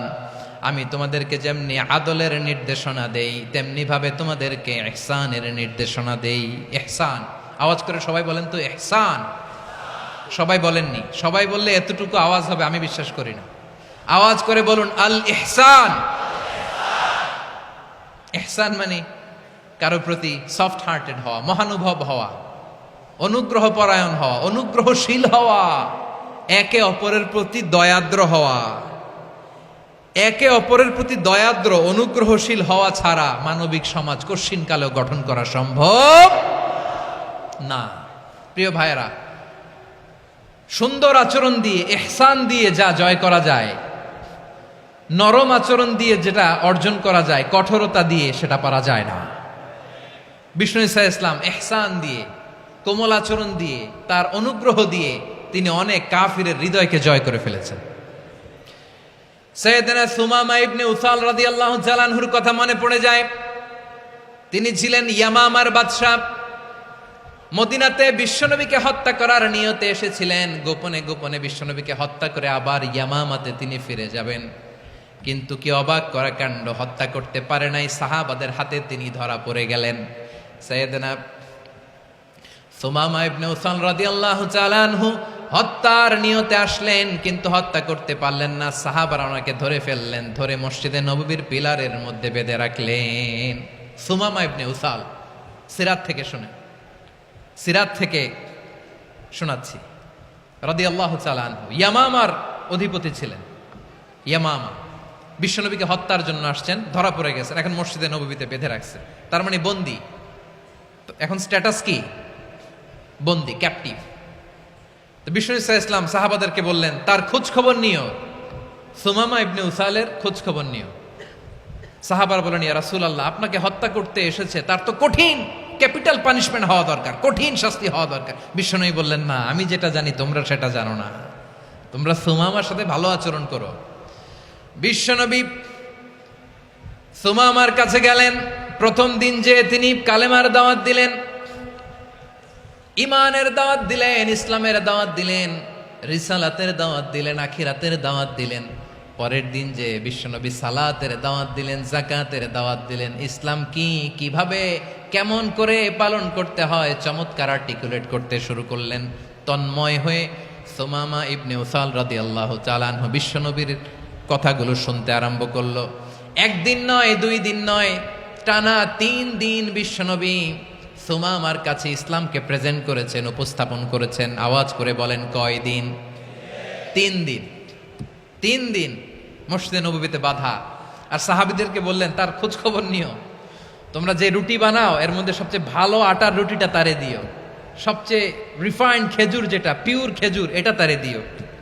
আর বিশ্বনবী নিজের উট থেকে দুধ দহন করে ওনার বাড়ির এক কর্মচারীকে বলেছেন দুধ দহন করে সুমামার জন্য নিয়ে যেও। সুবহানাল্লাহ পড়বেন না? সবাই তো অবাক, ইয়ামামা থেকে আসছে নবীকে হত্যা করতে, বিশ্বনবী দেখে তারে জামাই আদর করে, তাকে মজার মজার খাবার দিও, দুধ দিও, আদর আপ্যায়ন করো। একদিন নয়, 2 দিন নয়, টানা 3 দিন বিশ্বনবী এভাবে সুমামার কাছে যেয়ে ইসলামকে প্রেজেন্ট করতে আরম্ভ করলেন, ইসলামকে উপস্থাপন করতে শুরু করলেন। আর তাকে চমৎকার এন্টারটেইনমেন্ট আপ্যায়ন দিতে আরম্ভ করলেন। টানা 3 দিন যখন ইসলামের দ্য বিউটিজ অফ ইসলামের সুমহান বাণী সৌন্দর্য তার কাছে উপস্থাপন শেষ, তাকে আপ্যায়ন শেষ, বিশ্বনবী বললেন সাহাবেদেরকে যাও এবার সুমামার হাতের পায়ের রশি দুটো খুলে দাও। তারা বললেন ইয়া রাসূলুল্লাহ কি বলেন আপনি, ও তো হত্যাকারী, সুযোগ পায় নাই, আপনারে মারতে পারে নাই, ছেড়ে দিলে আবার ও আপনার উপর তলোয়ার নিয়ে ঝাঁপিয়ে পড়বে। নবী এই সিদ্ধান্ত আপনি নিতে যাবেন না। বিশ্বনবী বললেন যেটা বলেছি সেটা করো, সুমামার রশিগুলো ছেড়ে দাও, সুমামার হাতে পায়ের রশিগুলো যে তোমরা খুলে দাও। সাহাবারা তর্ক জুড়ে দিলেন লা ইয়া রাসূলুল্লাহ এমনটা করবেন না, তো ভয়ঙ্কর খুনি, কি জানি কি হয়ে যায়। বিশ্বনবী বললেন না, তার হাতে পায়ের রশিগুলো খুলে দাও। সাহাবারা বিশ্বনবীর কথা মতো তার হাতে পায়ের রশিগুলো খুলে দিল। সুমামা মুহূর্তের মধ্যে মসজিদে নববী থেকে বের হয়ে ইয়ামামায় ফিরে না যে মসজিদে নববীর পাশে একটা খেজুর বাগান ছিল সেখানে চলে গেলেন। সেখানে একটা ছোট্ট কুয়া ছিল, কুয়ার পানি দিয়ে তিনি গোসল করলেন। সুবহানাল্লাহ পড়েন। কুয়ার পানি দিয়ে গোসল করে মসজিদে নববীর সামনে এসে বিশ্বনবী এবং সাহাবাদের সামনে দাঁড়িয়ে সাব্বাবা উঁচু করে বললেন আশহাদু আল্লা ইলাহা ইল্লাল্লাহ ওয়া আশহাদু আন্না মুহাম্মাদান আবদুহু ওয়া রাসূলুহু। আল্লাহু আকবার। আমি সাক্ষ্য দিচ্ছি আল্লাহ ছাড়া কোনো ইলাহ নাই, আর মুহাম্মদ আল্লাহ তাআলার প্রেরিত বান্দা এবং রাসূল। প্রিয় ভাইয়েরা, ইহসান দিয়ে যা জয় করা যায়, কঠোরতা দিয়ে সেটা কঠিনকালেও জয় করা যায় না। আওয়াজ করে বলেন ঠিক কি না? এবার সুমামা দাঁড়িয়ে বলে ওগো নবী, আমি তো কালিমা পড়ে মুসলমান হয়ে গেলাম, এবার শোনেন, এই মুহূর্তের আগে আপনার চেহারার চাইতে নিকৃষ্ট কোনো চেহারা আমার কাছে ছিল না, কিন্তু শাহাদা পাঠ করার পরে আপনার চেহারার চাইতে উত্তম শ্রেষ্ঠ কোনো চেহারা আমার কাছে আর নাই। ও নবী, আজকের দিনের আগে ইসলাম ধর্মের চেয়ে নিকৃষ্ট অপছন্দনীয় কোনো ধর্ম আমার কাছে ছিল না, কিন্তু এই মুহূর্ত থেকে ইসলামের চেয়ে সেরা শ্রেষ্ঠ পছন্দনীয় কোনো ধর্ম আমার কাছে নাই। নবী গো, আজকের দিনের আগে মদিনার চাইতে অপছন্দনীয় নিকৃষ্ট কোনো শহর আমার কাছে ছিল না, কিন্তু এই মুহূর্তের পর থেকে মদিনার চাইতে কোনো শ্রেষ্ঠ শহর আমার জানা নাই। সে ছিল গমের বড় ডিলার, গম বেচতো। কি বেচতো? তার গম কিনে মক্কার লোকেরা রুটি খাইতো। সে ঘোষণা দিল আজকে থেকে মক্কাবাসীদের জন্য সব গম আমি হারাম করে দিলাম, মক্কাবাসী এখন না খেয়ে মরে। সুবহানাল্লাহ পড়বেন না? মক্কাবাসী বিশ্বনবীর কাছে আসলেন, এসে বললেন মুহাম্মদ, আমরা তো তোমার ভাই, তোমার চাচা, তোমার ভাতিজা, তোমার আত্মীয়, তুমি সুমামারে বলো সে যেন আবার গমের সাপ্লাই মক্কার জন্য অনুমতি দিয়ে দেয়। বিশ্বনবীর অনুমতি ক্রমে সুমামা আবার মক্কাতে গম পাঠাতে শুরু করলো। পড়েন সুবহানাল্লাহ।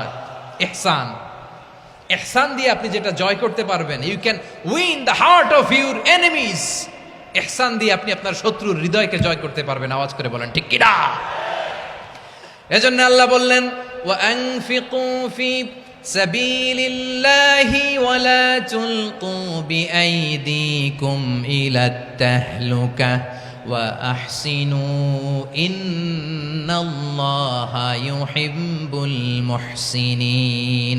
তোমরা আল্লাহর রাস্তায় দান করবে আর নিজেরা নিজেদেরকে ধ্বংসের হাতে ঠেলে দিও না। তোমরা একে অপরের প্রতি ইহসান করবে, কারণ ইহসানকারীদেরকে আল্লাহ বড্ড ভালোবাসেন। সুবহানাল্লাহ পড়েন।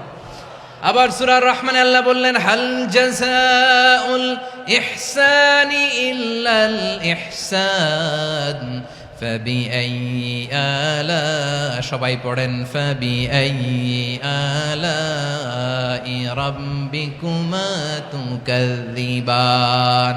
ইহসানের প্রতিদান হিসেবে ইহসানি হয়। বিশ্বনবী সুমামার প্রতি যেমন ইহসান করেছেন, সুমামাও ঠিক তেমন ইহসান ফিরিয়ে দিয়েছে। ঠিক কিনা বলেন? তাহলে 1 নম্বরে হচ্ছে আদ, ন্যায় বিচার। 2 নম্বরে সবাই বলেন ইহসান, সদাচরণ। ইহসান 2 ধরনের প্রিয় ভাইরা, ইহসান ফিল ইবাদা, ইহসান ফিল মুআমালা। ইহসান ফিল ইবাদা হচ্ছে একাগ্র অনুভবে ইবাদতে ডুব দেওয়া, এর নাম ইবাদতের ইহসান। সুবহানাল্লাহ পড়ে। বিশ্বনবী বলেন ইহসান মানে কি জানো নাকি? হাদিসে জিবরিলে সাইয়েদনা জিবরিল আলাইহিস সালাম বিশ্বনবীকে বললেন আখবিরনি আনিল ইহসান। নবী আমাদেরকে বলেন ইহসান মানে কি? বিশ্বনবী বললেন আনতা আবুদাল্লাহা কাআন্নাকা তারাহু ফাইন লাম তাকুন তারাহু ফাইন্নাহু ইয়ারাক। ইহসান মানে হলো এমন ভাবে তুমি আল্লাহর সামনে নিজেকে উজাড় করে ইবাদত করবে, তুমি ভাববে তুমি আল্লাহকে দেখতে পাচ্ছ। আর এটা যদি ভাবা তোমার জন্য কঠিন হয়ে যায়, অন্তত এতটুকু তুমি ভাববা যে আল্লাহ তোমাকে দেখতে পাচ্ছেন। ঠিক কিনা বলেন? ও আমার বীর চট্টলার ভাইয়েরা, কেউ যেটা দেখে না সেটা দেখে কে? এই বিশ্বাস হৃদয়ের মধ্যে আছে? নামাজে যখন দাঁড়ান এই ফিলিংসটা আনা যাবে? হ্যাঁ, এশার সালাত তো এখনো হয় নাই না? আলোচনা শেষে এশার সালাত এখানে অনুষ্ঠিত হবে, তাই না? আচ্ছা বলুন তো, আমরা এশার সালাত পর্যন্ত বেঁচে থাকবো এই গ্যারান্টি আছে কার কার? হাত তোলেন। কয়েকজন হাত তুলছে পেছনে, না বুঝে তুলে ফেলছে। এশা পর্যন্ত যে আমরা হায়াত পাবো কোনো গ্যারান্টি আছে? সবাই আওয়াজ করে বলেন গ্যারান্টি আছে? গ্যারান্টি নাই। এই জন্য বিষ্ণু ইসলাম বলেছে এমন ভাবে নামাজে দাঁড়াও, ইবাদত করো, মনে করো হতে পারে এটাই আমার জীবনের শেষ নামাজ। পারফর্ম দ্য সালাহ as if this is your last and final prayer. এমন ভাবে সালাতে দাঁড়াও, ভাবো হতে পারে এটাই তোমার জীবনের শেষ নামাজ। এমন ভাবে নামাজে দাঁড়াও, ভাবো এটাই শেষ নামাজ। তাহলে নামাজে একাগ্রতা বাড়ায় দিবে কে? ফলে ইবাদতের ইহসান আমাদের অর্জিত হবে। আর মুআমালাতে ইহসান হলো, বিশ্বনবী বলেন ইন্নাল্লাহা তাবারাকা ওয়া তাআলা কাতাবাল ইহসানা আলা কুল্লি শাই ফাইদা কাতালতুম ফাআহসিনুল কিতলা ওয়া ইযা যাবাহতুম ফাআহসিনুয যাবহা ওয়ালিয়ুহিদ্দা আহাদুকুম শাফরাতাহু ওয়ালিয়ুরিহ যাবিহাতাহু। ইহসান 2 ধরনের। আওয়াজ করে বলতে হবে কয় ধরনের? সবাই বলুন আওয়াজ করে, কয় ধরনের? একটা হচ্ছে ইহসান ফিল ইবাদা, ইবাদতে ইহসান। ইবাদতে ইহসান কি? একাগ্র অনুভব দিয়ে ইবাদত করা, মন প্রাণ দিয়ে ইবাদত করা। আর মুআমালাতে ইহসান কি? সব কাজে, দৈনন্দিন কাজে, কর্মে, সামাজিক অ্যাক্টিভিটিতে কোমলতা প্রদর্শন করা, অনুগ্রহের সাথে সবকিছু করা। আল্লাহ তাআলা ইন্নাল্লাহা তাবারাকা ওয়া তাআলা কাতাবাল ইহসানা আলা কুল্লি শাই, তিনি সব কিছুর ব্যাপারে ইহসানকে আবশ্যক করেছেন। সবকিছুতে মুমিনের সব কাজে ইহসানের পরশ থাকবে। ওয়া ইযা কাতালতুম ফাহসিনুল কিতলা, বিশ্বনবী বলেন তুমি যখন কাউকে হত্যা করো ইহসানের সাথে করো। সুবহানাল্লাহ পড়বেন না? যখন হত্যা করো তখনও ইহসানের সাথে। আচ্ছা হত্যা করবো আবার ইহসান আসবে করতে করে, তো মেরেই ফেলবো আমি। আল্লাহ, ও ভাই একজন খুন করেছে, খুনি, রাষ্ট্রীয় আইনে তার শাস্তি হয়েছে ডেথ পেনাল্টি, মৃত্যুদণ্ড। এখন মৃত্যুদণ্ড দেখে আপনি যেমনি মন চায় তেমনি মারবেন লোকটারে? ওর নাক কেটে ফেলতে পারবেন? ওর কান কাটতে পারবেন? ওর চোখ উপড়ে ফেলতে পারবেন আপনি? যেমন মন চায় তার অঙ্গহানি করা যাবে না। ইহসানের সাথে তাকে হত্যা করো। সুবহানাল্লাহ, this is Islam, this is the true essence of Islam. ওয়া ইযা যাবাহতুম ফাহসিনুয যাবহা, যখন জবাই করবে তখনও ইহসানের সাথে জবাই করো। করব জবাই, ওইখানেও নাকি ইহসান। আচ্ছা কুরবানির দিন আমরা পশুগুলোরে কি করি বলেন সবাই আওয়াজ করে? জবাই। জবাই মানে তো এটার মেরেই ফেলতেছি, একটু পরে তো টুকরো টুকরো করে গোশতগুলো খাবো, এটা তো খাবো, এটা তো মেরেই ফেলবে। বিষ্ণু বলে না, জবের মধ্যেও মুমিনের জবের ভেতরেও ইহসানের পরশ থাকা চাই। যখন জবাই করবে প্রাণীটাকে হাত পা টাইট করে বেঁধে নাও, ছুরিটাকে শার্পেন করে নাও, ধারালো করে নাও, যাতে অল্প সময়ে জবাইটা হয়ে যায়, প্রাণীটা যাতে কম কষ্ট পায়। সুবহানাল্লাহ পড়ে। দিস ইজ কল্ড ইহসান। ইহসান আল্লাহ তাআলা যেমনি আদলের আদেশ করেছেন, ন্যায় বিচার, জাস্টিস এনশিওর করতে বলেছেন, সমাজে ইহসানের ব্যবহার, ইহসানের অনুশীলন তিনি করতে বলেছেন। এজন্য মুমিনের প্রতিটি কাজে, আমার চট্টগ্রামের ভাইয়েরা আমার দিকে তাকান, খেয়াল করে শুনুন, মুমিন জীবনের প্রতিটি কাজে ইহসানের পরশ থাকা চাই। আমরা যেন আমাদের পরিবারের প্রতি ইহসান করি, আমরা যেন আমাদের কর্মচারীদের প্রতি ইহসান করি, আমরা যেন আমাদের কলিগদের প্রতি ইহসান করি, আমরা যেন আমাদের ভাইদের প্রতি ইহসান করি। মুমিন জীবনের প্রতি কাজে ইহসানের পরশ থাকার দরকার আছে না নাই? কথা বুঝতে পেরেছেন? তাহলে আল্লাহ তাআলার 3টা আদেশ ছিল, কয়টা গেল? ভুলে গেছে, ভুলে গেছে চট্টগ্রাম। 3টা আদেশের মধ্যে কয়টা বললাম? প্রথমে কি ছিল? আদল। 2 নম্বরে, 3 নম্বরে রব্বুল আলামিন বললেন ওয়া ইতা ইদিল কুরবা, নিকটাত্মীয়দেরকে দান করো, নিকটাত্মীয়দেরকে দাও, যারা তোমাদের ব্লাড কানেকশনের আত্মীয় তাদেরকে তোমরা দাও। এখানে জেনারেলি বললেন দাও, কি দিব সেটা তিনি এখানে বলেন নাই, সেটা তিনি সূরাতুল ইসরার মধ্যে বলেছেন। আল্লাহ বলেন ওয়া আতিযাল কুরবা হাক্কাহ, নিকটাত্মীয়দেরকে তাদের অধিকার, তাদের প্রাপ্য তোমরা বুঝিয়ে দাও। দেখেন, একটা শান্তির সমাজ, একটা সমৃদ্ধ সমাজ, একটা মানবিক সমাজ গঠনের জন্য আল্লাহ তাআলা বেশি না, মাত্র 3টা অর্ডার, 3টা ভার্ডিক্ট তিনি জারি করেছেন। 1 নাম্বার সুশাসন, ন্যায় বিচার। 2 নাম্বার ইহসান। 3 নাম্বার নিকটাত্মীয়, যারা কাছের, তোমার ভেরি ক্লোজ রিলেশনশিপে আছে, তাদেরকে দাও। দাও, দিলে বাড়িয়ে দেয় কে? অনেকে দিতে চায় না, কৃপণতা করে। দিলে বাড়ায় দেয় কে? ও মিয়া, মদিনার মধ্যে সবচাইতে গরিব সাহাবী ছিল বেলাল রাদিয়াল্লাহু তাআলা আনহু। ওনার এন্টায়ার অ্যাসেট, সম্পদের পরিমাণ কতদূর জানেন? একটা লুঙ্গি। বেলাল রাদিয়াল্লাহু তাআলা আনহু, ওনার টোটাল ওয়েলথের এস্টিমেশন হচ্ছে মাত্র একটা লুঙ্গি। একটা লুঙ্গি, টোটাল ওয়েলথ এস্টিমেশন, টোটাল সম্পদের পরিমাণ বেলাল রাদিয়াল্লাহু তাআলা আনহুর কি ছিল? কথা বোঝে নাই বোধহয়, কি ছিল? ওই বেলাল রাদিয়াল্লাহু তাআলা আনহুকে বিষ্ণু ইসলাম বলেছেন আনফিক ইয়া বেলাল, ও বেলাল তুমিও দাও। ওয়ালা তাখশা মিন যিল আরশি ইখলালা, আরশের অধিপতির তো কোনো ঘাটতি নাই, তুমি দিলে ওই আল্লাহ তোমারে বাড়ায় দিবে। এজন্য আমার প্রিয় ভাইয়েরা, দিলে কমে না, দিলে বাড়ে। অনেকে ধরে রাখে, নতুন কিছু নিতে পারে না, হাত দিয়ে যেটা ধরে রেখেছেন এটা দিয়ে দেন, বড় একটা ধরার সুযোগ পাবেন। জোরে বলেন ঠিক কিনা? ধরেন 5 কেজি ওজনের একটা ধরে রাখছেন, এখন 10, এটা না ছাড়লে 10 কেজি ধরতে পারবেন আপনি? আচ্ছা, 10 কেজির জিনিস একটা আছে হাতে, ওইটা যদি ছেড়ে দেন তাইলেই না 15 কেজি ধরতে পারবেন। কথা বলেন ঠিক কিনা? তাহলে দিলে বাড়িয়ে দেয় কে? রব্বুল আলামিন বললেন 3 নাম্বার আদেশ হলো তোমাদের প্রতি সমাজটারে কেমন করে মানবিক সমাজ, সুন্দর সমাজ গড়বা। 3 নাম্বার আদেশ হলো ওয়া আতিযাল কুরবা হাক্কা, নিকটাত্মীয়দেরকে তাদের প্রাপ্য বুঝিয়ে দাও। এই নিকটাত্মীয়দেরকে তাদের অধিকার বুঝিয়ে দেওয়া, প্রাপ্য বুঝিয়ে দেওয়াতে আমাদের গাফলতি আছে না নাই? চট্টগ্রামে নাই? মাশাআল্লাহ আছে, আছে। অনেকে দেখবেন অনেক আল্লাহওয়ালা, তাহাজ্জুদ গুজার, সেজদা দিতে দিতে কপালে কালো দাগ ফেলে দিছে, সে তার বোনের হকটা আদায় করে নাই। আছে না নাই? হ্যাঁ, এখানেও আছে। সর্বনাশ। অনেক বড় হাজী সাহেব, বিশাল লম্বা দাড়ি, ছেলেরে সব দিয়ে দিছে, মেয়েরে কিছু দেয় নাই, মেয়ের হক আদায় করে নাই। আছে না নাই? এই হাজী সাহেবেরা, এই আল্লাহওয়ালারা কিয়ামতের ময়দানে আটকে যাবে। আপনি অন্যের অধিকার নষ্ট করেছেন, তাদের রাইটসকে ভায়োলেট করেছেন। এজন্য আল্লাহ তাআলা বলেন, কারো অধিকার যদি কেউ নষ্ট করে, ওই সমাজটা মানবিক সমাজ কঠিনকালেও হতে পারে না। এজন্য 3 নম্বর আল্লাহ বললেন ওয়া ইতা ইদিল কুরবা, নিকটাত্মীয়দেরকে দাও। কি দিবা? তাদের অধিকার দিয়ে দাও। বোনের অধিকার বুঝিয়ে দাও, মেয়ের অধিকার বুঝিয়ে দাও, ফুফুর অধিকার বুঝিয়ে দাও। দেখবেন অনেক মায়েরা ছেলের পাতে মুরগির রান দেয়, মেয়ের পাতে দেয় মুরগির ঠ্যাং। এরকম আছে না নাই? ছেলেরা কি দেয়? মুরগির।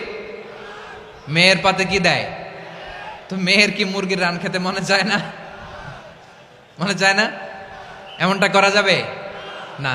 নিকটাত্মীয়দেরকে অধিকার দিয়ে দাও, নিকটাত্মীয়ের সাথে সুসম্পর্ক রাখো। আদেশটা কার? এজন্য প্রিয় ভাইয়েরা, জীবনে যদি বারাকা অর্জন করতে চান, নিকটাত্মীয়দের সাথে সুসম্পর্ক রাখতে হবে, তাদের জন্য উপহার পাঠাতে হবে। বিশ্বনবী বলেন লা ইয়াদখুলুল জান্নাতা কাতে, যে ব্যক্তি আত্মীয়তার সম্পর্ককে ছিন্ন করে দেয়, সে কশিন কালেও আল্লাহর জান্নাতে ঢুকবে না। আপনি কি এটারে সহজ হাদিস মনে করছেন? এটা সহজ কথা? আপনি ভাবছেন আপনার নামাজ আপনারে বাঁচাতে পারবে, আপনার রোজা বাঁচাতে পারবে, আপনার তাহাজ্জুদ আপনারে বাঁচাতে পারবে? আপনি অধিকার নষ্ট করলে কিছুই আপনারে বাঁচাতে পারবে না। এজন্য নিকট আত্মীয়দেরকে দিতে হবে বেশি বেশি। বিশ্বনবী বলেন, ইন্না সাদাকাতা আলাল মিসকিন সাদাকা ওয়া আলা যির রাহিমি ইসনাতান সাদাকাতুন ওয়া সিলা। মিসকিন রে দান করলে শুধু দানের সওয়াব হয়, নিকট আত্মীয়কে দান করলে দুইটার সওয়াব হয়, সাদাকার সওয়াব হয়, আবার আত্মীয়তার বন্ধন অটুট রাখার সওয়াব হয়ে যায়। আবার বিশ্বনবী বললেন, মান সাররাহু আইয়ুবসাতা লাহু ফি রিজকিহি ওয়া ইউনসা লাহু ফি আসারিহি ফালইয়াসিল রাহিমা। যে ব্যক্তি তার রিজিকের প্রশস্ততা চায় আর হায়াতে বরকত চায়, সে যেন তার আত্মীয়ের সাথে সুসম্পর্ক রাখে। আমার প্রিয় চট্টলার ভাইয়েরা, আমাদের রিজিক বাড়ুক, এটা আমরা চাই কি চাই না? সবাই চান? হ্যাঁ, আমাদের রিজিকে প্রশস্ততা আসুক, চাই কি চাই না? আমাদের হায়াতে বরকত আসুক, আমরা চাই কি চাই না? এই দুইটা যদি চান তাহলে নিকট আত্মীয়দের সাথে সুসম্পর্ক রাখবেন, পারবেন? তাহলে সমাজটারে মানবিক সমাজ বানায় দিবে কে? তিনটা আদেশ চলে গেল। কয়টা? আওয়াজ করে বলেন। 1 নম্বরে কি ছিল? 2 নম্বরে, 3 নম্বরে নিকট আত্মীয়দেরকে দান। আপনাদেরকে আরো শোনার আগ্রহ আছে? আপনাদের মনোযোগ আছে না গেছে? কষ্ট হচ্ছে না? মাশাআল্লাহ, মাশাআল্লাহ। তাকবীর পড়ুন, লিল্লাহে তাকবীর।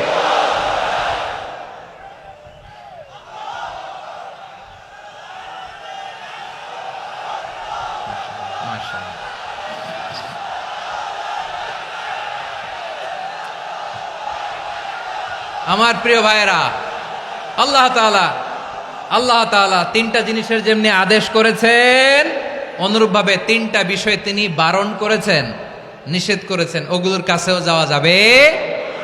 শুনবেন। রাব্বুল আলামিন বলেন, ওয়ায়ানহা আনিল ফাহশাই ওয়াল মুনকারি ওয়াল বাগি। আমি যেমনি 3টি বিষয়ে আদেশ করলাম, অনুরূপভাবে 3টি বিষয়ে বারণ করলাম, নিষেধ করলাম। আমার 1 নাম্বার নিষেধাজ্ঞা হলো অশ্লীলতার প্রতি।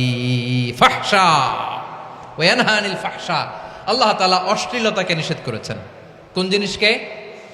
সবাই বলুন, কোন জিনিসকে? যত ধরনের, যত টাইপের, যত ক্যাটাগরির অশ্লীলতা হতে পারে, সব অশ্লীলতাকে হারাম করেছেন কে? ফাহশা মানে কি? কথায়, কাজে, আচরণে, কমেন্ট, ফেসবুকের কমেন্টসে যত ধরনের নোংরামো আছে, যত ধরনের অশ্লীলতা আছে, এটাকে আরবিতে বলে ফাহশা। এটাকে কি বলে? রাব্বুল আলামিন বলেন, কুল ইন্নামা হাররামা রাব্বিয়াল ফাওয়াহিশা মা যাহারা মিনহা ওয়া মা বাতান।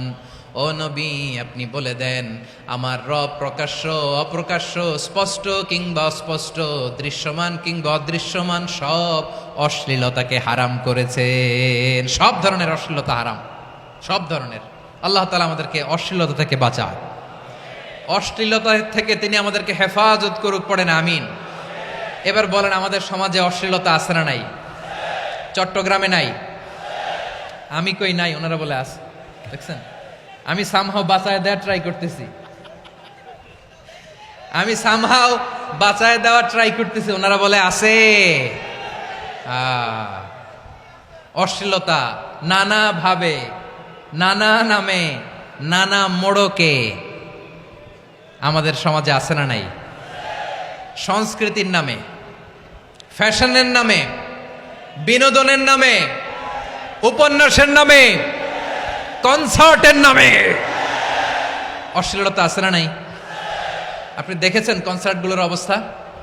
এই যে আতিফ আসলাম যে আসছে আমাদের দেশে, তারপর কে কে আসছে, আমাদের তরুণ তরুণীরা, আমাদের যুবক যুবতীরা, আমাদের জেনজিরা, কি অবস্থা ওইখানে? হ্যাঁ, কি অবস্থা? কে বাঁচাবে ওদের? কে রক্ষা করবে ওদের ইমানের, ওদের চরিত্রের হেফাজতের গ্যারান্টি কে দিবে? কনসার্টের নামে অশ্লীলতা আছে না নাই? ছেলে মেয়ে একে অপরকে জড়ায় ধরতেছে, একে অপরকে চুমু খাচ্ছে, প্রকাশ্যে, দিবালোকে, গণমানুষের সামনে। আল্লাহ তাআলা এই অশ্লীলতা থেকে আমাদেরকে বেঁচে থাকতে বলেছেন। বেঁচে থাকতে বলেছেন। রূপালী জগতের নামে অশ্লীলতা আছে না নাই? এই টার্মটা আপনারা জানেন না? রূপালী জগৎ কি জগৎ? আসলে কি রূপালী জগৎ না অন্ধকার জগৎ? আমার বোনেরা, আপনাদেরকে যে কি বলে তারা বুঝায়, রূপালী জগৎ শুনেই আপনি ভরকে যাবেন না। রূপালী জগতে যে নারী যত বেশি উলঙ্গ সে নাকি তত বেশি সাহসী। জানেন, বলে এটা একটা সাহসী নারী, খুব সাহসী পদক্ষেপ তার। যত বেশি শরীর থেকে কাপড় নামাতে পারবে, যত বেশি বস্ত্রহীন হয়ে নিজেকে প্রেজেন্ট করতে পারবে, সে নাকি তত বেশি সাহসী। আমার চট্টলার ভাইয়েরা, শয়তানের প্রথমে এজেন্ডা ছিল বনি আদমকে বস্ত্রহীন করা। সে আদম এবং হাওয়া আলাইহিস সালামকে নিষিদ্ধ গাছের ফল খাইয়ে তাদেরকে বস্ত্রহীন করেছে। এই জামিনেও সে আমাদেরকে বস্ত্রহীন করতে চাইবে। এই রূপালী জগতের নামে তারা এটা করে। আমার প্রিয় বোনেরা, আপনি জানেন না আপনার দাম কত।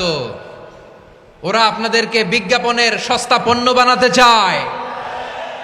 ওরা আপনাদেরকে ওদের ভোগের লিপসার টুলস বানাতে চায়। ওরা আপনাদেরকে দিয়ে ওদের খায়েশ পূরণ করতে চায়। এটা আপনাদের জন্য মোটেও ডিগনিটি নয়, এটা আপনাদের জন্য সম্মান নয়। আপনার সম্মান শালীনতায়, আপনার সম্মান হেজাবে, আপনার সম্মান ভদ্রতায়, আপনার সম্মান আপনার ডিসেন্ট পোশাকে। পোশাক বলে দেয় এই নারীটা ভদ্র না অভদ্র। পোশাক বলে দেয় এই মেয়েটা কোন ঘরের মেয়ে। আওয়াজ করে বলেন ঠিক কিনা? আপনি জানেন না, আপনার এই সস্তা পণ্য বানায়, ভোগের পণ্য, বিলবোর্ডে আপনাকে উলঙ্গ করে উপস্থাপন করে। এই অশ্লীলতার সাথে ইসলামের কোনো সম্পর্ক। এজন্য আল্লাহ বলেন, আমি অশ্লীলতাকে হারাম করেছি। অশ্লীলতাকে হারাম করার প্রথম কারণ হলো এর মাধ্যমে মানবতাকে অপমানিত করা হয়। কারণ মানুষের সম্মান মানুষের পোশাকে। মানুষ যখন পোশাকহীন হয়ে যায়, বস্ত্রহীন হয়ে যায়, তার সম্মান কমে যায়। ঠিক কিনা?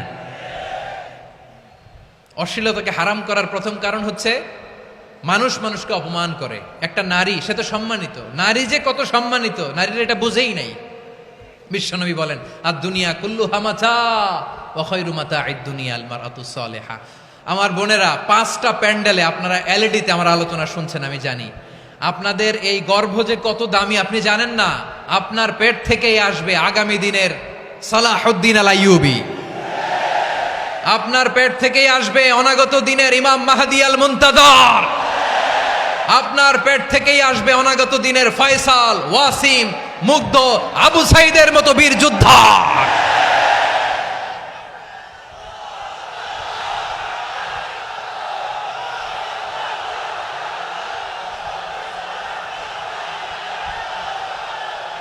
আমার প্রিয় বোনেরা, আমার প্রিয় বোনেরা, বিশ্বনবীর কথার ওজন খেয়াল করেন। আর দুনিয়া কুল্লুহা মাতা ওয়া খায়রু মাতা'আদ দুনিয়া আল মারআতুস সালিহা। দুনিয়ার সবকিছুই অ্যাসেট, এর মধ্যে সবচেয়ে দামি অ্যাসেট নেককার নারী। আপনার গর্ভ যে কত দামি আপনি জানেন না। নিজের সময়টাকে কাজে লাগান, কোরআন পড়েন, সুন্নাহ পড়েন। আপনার অনেক দায়িত্ব ঘরে। You are the MD of your family. একটা family it's a very big institution. পরিবার একটা অনেক বড় প্রতিষ্ঠান। And you are the MD of your institution. আপনি এই পরিবারের MD, managing director of your family. এখানে আপনার কত দায়িত্ব। আপনি ছেলে মেয়েদেরকে তারবিয়া করবেন। আপনি আপনার স্বামীর জন্য ঘরটার জান্নাতের নীর বানাবেন। আপনার জন্য জান্নাতের ডুপ্লেক্স বাড়ি ওইখানে তৈরি করে রাখবে কে? আপনি যে কত দামি আপনি জানেন না। নারীদেরকে আল্লাহ বানিয়েছেন উচ্চতর করে, নিম্নতর নয়। নারীদেরকে ছোট্ট জিনিস দিলে এটার বড় করে দেয়। নারীদেরকে ভ্রূণ দিলে, শুক্রাণু দিলে নারী এটারে বাচ্চা হিসেবে উপহার দেয়। ঠিক কিনা? বিয়ের মাধ্যমে স্বামী যখন তার শুক্রাণু তার স্ত্রীকে উপহার দেয়, স্ত্রী রিটার্নে কি উপহার দেয়? ফুল ফর্ম বেবি, মানব সন্তান। দেখছেন, আপনি দিলেন একটুকুনি, দিছে বিশাল। আপনি যদি নারীকে বাজার এনে দেন, নারী এটাকে সুস্বাদু খাবারে রূপান্তর করে দেয়। আপনি তাকে একটা মুচকি হাসি দিয়ে দেন, সে তার কলিজা দিয়ে দেয়। কিন্তু যদি আপনি তার মনে কষ্ট দেন, সে আপনার জীবনকে জাহান্নাম বানায়া দেয়। খবর আছে, নারীর মন বুঝতে পারলে নেয়ামত, বুঝতে না পারলে কিয়ামত। ঠিক কিনা বলেন? আমার প্রিয় বোনেরা, আপনি যে কত দামি আপনি জানেন না, জানেন না আপনি কত দামি, অনেক দামি আপনি। আপনাদেরকে যেন ভোগের সস্তা পণ্য বানাতে না পারে আপনাদেরকে সচেতন থাকতে হবে, সজাগ থাকতে হবে, কনসার্ন থাকতে হবে। শয়তানের ওই হাতছানির দিকে আর নজর দেওয়া যাবে না। তাহলে কেন আল্লাহ তাআলা এই ফাহশা অশ্লীলতাকে হারাম করলেন? এক নাম্বার, এতে হিউম্যান ডিগনিটি কমে। দুই নাম্বার, এতে মানুষের অধিকার নষ্ট হয়। আপনি বিয়ে করেছেন এরে, পরকিয়া করেন ওর সাথে, এরকম আছে না নাই? স্ত্রীর অধিকার নষ্ট করেছেন। আপনি বিবাহ সম্পর্কে আবদ্ধ হয়েছেন তার সাথে, আপনি পরকিয়া করেন ওই ছেলের সাথে, আপনি আপনার হাজবেন্ডের সাথে বিট্রে করেছেন। এজন্য আল্লাহ অশ্লীলতাকে হারাম করেছেন। অশ্লীলতাকে হারাম করার আরেকটা কারণ হচ্ছে আল্লাহ তাআলা এই হিউম্যান জেনারেশনকে এটাকে প্রিজার্ভ করতে চায়। হিফজুন নাসল, এটা মাকাসিদুশ শরিয়ার অনেক গুরুত্বপূর্ণ একটা মাকাসিদ, অনেক গুরুত্বপূর্ণ। আপনার নাসল, আপনার জেনারেশনকে সংরক্ষণ করা। এই যে আসতেছে ফেব্রুয়ারি, কত ফেব্রুয়ারি জানো? এটা কি বিশ্ব ভালোবাসা দিবস? হ্যাঁ, কি দিবস? এই বিশ্ব ভালোবাসা দিবসের সাথে মুসলমানদের কোনো সম্পর্ক নাই। আমার প্রিয় ভাইরা, এই যে আপনি অবৈধ সম্পর্কে জড়ালেন, কেন আল্লাহ অশ্লীলতাকে হারাম করেছে দেখেন। বলতেছিলাম যে এটা আপনার নাসল, আপনার জেনারেশন, আপনার লিনিয়েজ, আপনার বংশকে প্রিজার্ভ করা। কে কার বাবা, কে কার মা, বাবা মা জানা, প্রজন্মকে প্রিজার্ভ করা, এটা ইসলাম ওয়াজিব করে দিয়েছে। এই যে অবৈধ সম্পর্কের কারণে, বিশ্ব বেহায়া দিবসের কারণে, এগুলোর আউটপুট হিসেবে মাঝে মাঝে এই ঢাকা মেডিকেলের ডাস্টবিনে নবজাতকের বাচ্চার কান্নার আওয়াজ শুনতে পাওয়া যায়। চট্টগ্রাম মেডিকেলের ডাস্টবিনে নবজাতকের কান্না শুনতে পাওয়া যায়। বীর চট্টলার মুসলমানেরা বুঝতে পারলে আওয়াজ করে বলেন, এই যে চট্টগ্রাম মেডিকেলে যে নবজাতকটা পাওয়া গেল, ওর বাবাকে আমাকে বলেন, ওর বাবাকে, ওর মাকে, ও কোন ফ্যামিলির সন্তান কেউ জানে? আপনি হিউম্যান ডিগনিটিকে অপমান করেছেন না? আপনি তার ভবিষ্যৎকে অন্ধকার করেছেন না? আপনি তার লিনিয়েজকে প্রশ্নবিদ্ধ করে দিয়েছেন না? এই জন্য আল্লাহ তাআলা অশ্লীলতাকে আমাদের জন্য হারাম করে দিয়েছেন। পড়েন সুবহানাল্লাহ। এই জন্য রাব্বুল আলামিন বলেন, কুল ইন্নামা হাররামা রাব্বিয়াল ফাওয়াহিশা মা যাহারা মিনহা ওয়া মা বাতান। প্রকাশ্য অপ্রকাশ্য সব অশ্লীলতাকে হারাম ঘোষণা করে দিয়েছে কে? আবার দুনিয়ার বুকে যারা অশ্লীলতার প্রসার করে তাদের জন্য শাস্তি মজুদ রেখেছে কে? রব্বুল আলামিন বলেন, ইন্নাল্লাযীনা ইউহিব্বুনা আন তাশিআল ফাহিশাতু ফিল্লাযীনা আমানু লাহুম আযাবুন আলীমুন ফিদ দুনিয়া ওয়াল আখিরাতি ওয়াল্লাহু ইয়ালামু ওয়া আনতুম লা তা'লামুন। নিশ্চয়ই যারা বিশ্বাসীদের মাঝে অশ্লীলতার প্রচার প্রসার করতে চায় তাদের জন্য আমি মর্মন্তুদ শাস্তি প্রস্তুত করে রেখেছি, দুনিয়াতেও রেখেছি, আখিরাতেও রেখেছি। ঘোষণাটা কার? যারাই নাটকের নামে, সিনেমার নামে, রূপালী জগতের নামে, মুভির নামে, ওটিটি প্ল্যাটফর্মের নামে আমার সমাজে অশ্লীলতা ছড়াতে চায় তাদের জন্য কঠিন মর্মন্তুদ শাস্তি মজুদ রেখে দিয়েছে কে? ও আমার বোনেরা, এখনো আপনি জাগবেন না? এখনো আপনার চিন্তার দুয়ারে এখনো নাড়া পড়ে নাই? ওরা আপনাকে উলঙ্গ বানাতে চায়, ওরা আপনাকে আইটেম গার্ল বানাতে চায়। এজন্য ইসলাম অশ্লীলতাকে হারাম করেছে। হারাম। ইসলাম বলেছে যোজন যোজন দূরে থাকো, ওরা বলে না কাছে আসো, কাছে আসার গল্প, ক্লোজ আপ ওয়ান, কাছে আসার গল্প আছে না নাই? চট্টগ্রামে তো এগুলো নাই মাশাআল্লাহ। হ্যাঁ, এখানেও আছে ক্লোজ আপ ওয়ান, কাছে আসার গল্প। আল্লাহ বলেন ওয়ালা তাকরাবুজ জিনা, কাছেও এসো না, জিনা থেকে যোজন যোজন কিলো দূরে থাকো, ওরা বলে কাছে আসার গল্প। আমার বীর চট্টলার ভাইয়েরা, কাছে আসতে হলে আমরা কোরআনের কাছে আসব, কাছে আসতে হলে নবীর কাছে আসব, কাছে আসার গল্প হবে আমার রবের কাছে আসার গল্প। চিল্লায় বলো ঠিক কিনা?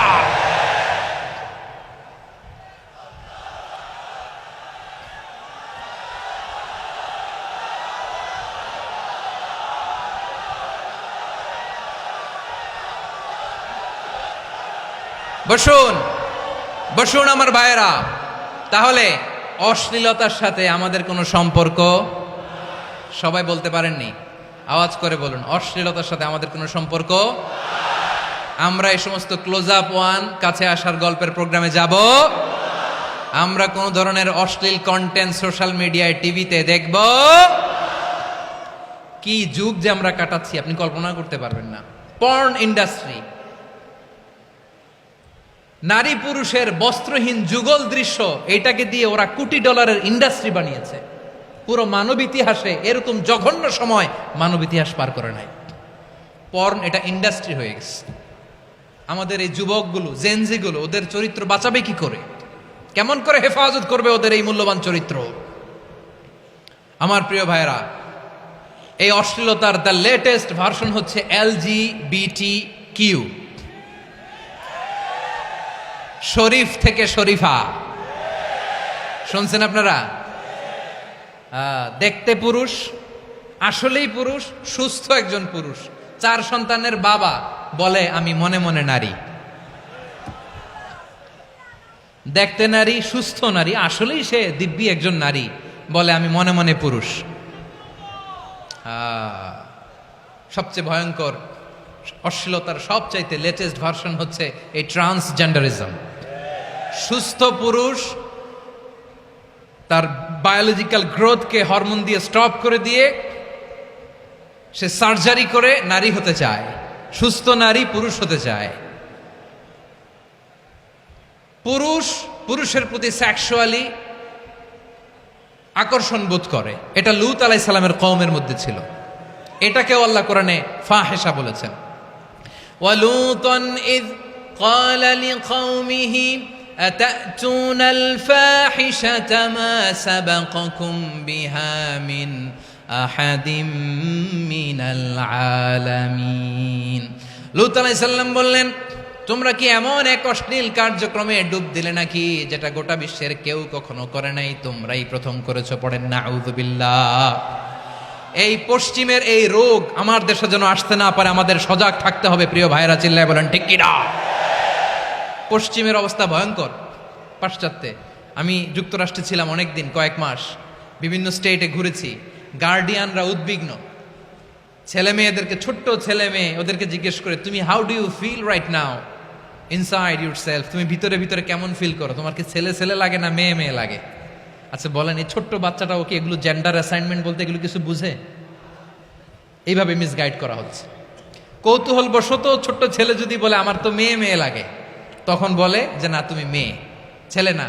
মা বাবা বাধা দিলে ওকে আলাদা গভর্নমেন্ট হাউসে নিয়ে যায়। ভয়ঙ্করতম অবস্থা। আমরা একটা সময়ে শুনতাম যে হুজুর আমার ছেলেটা খুব ভালো, হাফেজে কোরআন, আল্লাহওয়ালা। হুজুর আমার ছেলে দাড়ি রাখছে, আল্লাহওয়ালা। হুজুর আমার ছেলে 5 ওয়াক্ত সালাত জামাতের সাথে পড়ে, তার মানে আল্লাহওয়ালা। পশ্চিমে যে আমি কি শুনছি জানেন? ওরা বলে হুজুর আমার ছেলেটা ইউনিভার্সিটির একটা মেয়ের সাথে প্রেম করে, ও খুব আল্লাহওয়ালা, হুজুর দোয়া করবেন।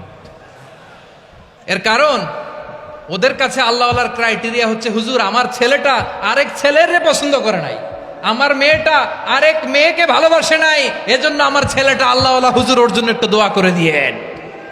কি চ্যালেঞ্জ ওরা ফেস করতেছে। ওনার ছেলে যে আরেক ছেলেরে বিয়ে করবে না, এটাতেই উনি খুশি যে আলহামদুলিল্লাহ আমার ছেলেটা একটা মেয়েরে ভালোবাসে, আমার মেয়েটা একটা ছেলেরে ভালোবাসে, মানে এটা খুব আল্লাহওয়ালা। নাউজুবিল্লাহ পড়তে পারলেন না? এজন্য অশ্লীলতার সাথে আমাদের কোনো সম্পর্ক।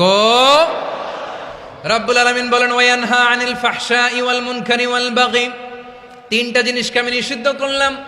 1 নাম্বার হলো ফাহশা, অশ্লীলতা। 2 নম্বরে হলো মুনকারের সমস্ত মন্দ কাজ। আপনাদের মনোযোগ আছে না? শেষ করে দিব? আর 2-1 মিনিট শুনবেন? আচ্ছা বলি তাহলে, আর 2-1 মিনিট। তাহলে নিষেধাজ্ঞা জারি করেছেন 3টা জিনিসের উপর। 1 নাম্বার কি? ফাহশা, অশ্লীলতা। 2 নাম্বার মুনকার। মুনকার মানে হচ্ছে যত মন্দ কাজ, খারাপ কাজ, বাজে কাজ, এটার বলে মুনকার। এটার কি বলে? আপনারা পড়ছেন না? তা'মুরুনা বিল মা'রুফি ওয়া তানহাউনা আনিল মুনকার। ভালো কাজের আদেশ, সৎ কাজের আদেশ, অসৎ কাজের নিষেধ। মুনকার, মুনকার হচ্ছে মানুষের স্বাভাবিক বিবেকবোধ যেটাকে খারাপ বলে, ওইটাই মুনকার। পৃথিবীর সব আসমানি গ্রন্থ যেটাকে খারাপ বলেছে, মানুষের স্বাভাবিক বিবেকবোধ যেটাকে খারাপ বলেছে, এগুলো সব মুনকার। যেমন ইফটিজিং, এটা কি ভালো না খারাপ? মজুদদারি, খাদ্যে ভেজাল দেওয়া, ওজনে কম দেওয়া, মাছে ফরমালিন মিশানো, চাঁদাবাজি, টেন্ডারবাজি, দখলবাজি, এগুলো আমাদের স্বাভাবিক বিবেকেই বলে এগুলো খারাপ, এগুলো হচ্ছে মুনকার। আল্লাহ তাআলা এই মুনকার থেকে আমাদেরকে বেঁচে থাকতে বলেন, আর শয়তান এই মুনকারের প্রতি আমাদেরকে উদ্বুদ্ধ করে।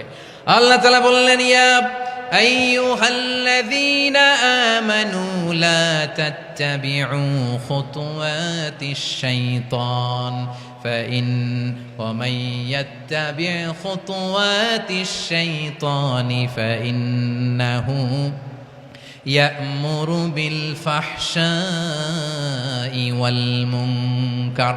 আল্লাহ বললেন, ও আমার গোলামেরা শোনো শোনো, ও আমার বিশ্বাসী বান্দারা খবরদার, তোমরা কশিনকালেও শয়তানের পদাঙ্ক অনুসরণ করবে না, কারণ শয়তান তোমাদেরকে অশ্লীলতা এবং মন্দ কাজের দিকে উদ্বুদ্ধ করে। আমাদের কাজ হচ্ছে শয়তান আমাদেরকে যেদিকে নিতে চায় আমরা তার উল্টা দিকে যাব, ঠিক কিনা বলেন? শয়তান এই মন্দ কাজকে আমাদের কাছে বিউটিফাই করে, চাকচিক্যময় করে আমাদের সামনে উপস্থাপন করে। এজন্য আল্লাহ বলেন, মুনকারকে থামাতে হবে, মুনকার প্রতিরোধ করতে হবে। মুনকার প্রতিরোধের দায়িত্ব শুধু আমাদের নাকি? শুধু আপনার খতিব সাহেবের, ইমাম সাহেবের, নাকি মুসলিম উম্মার সবার? আওয়াজ করে বলুন, মুনকার অসৎ কাজ প্রতিরোধের দায়িত্ব কার? রাব্বুল আলামিন বলেন, কুনতুম খায়রা উম্মাতিন উখরিজাত লিন-নাসি তা'মুরুনা বিল মা'রুফি ওয়া তানহাউনা আনিল মুনকার।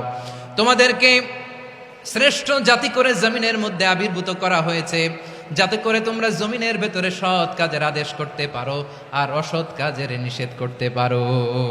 উম্মাহ কুনতুম খায়রা, তাহলে গোটা উম্মার দায়িত্ব, এটা বুঝতে পারছেন তো? আচ্ছা, আরো নিচে আসেন।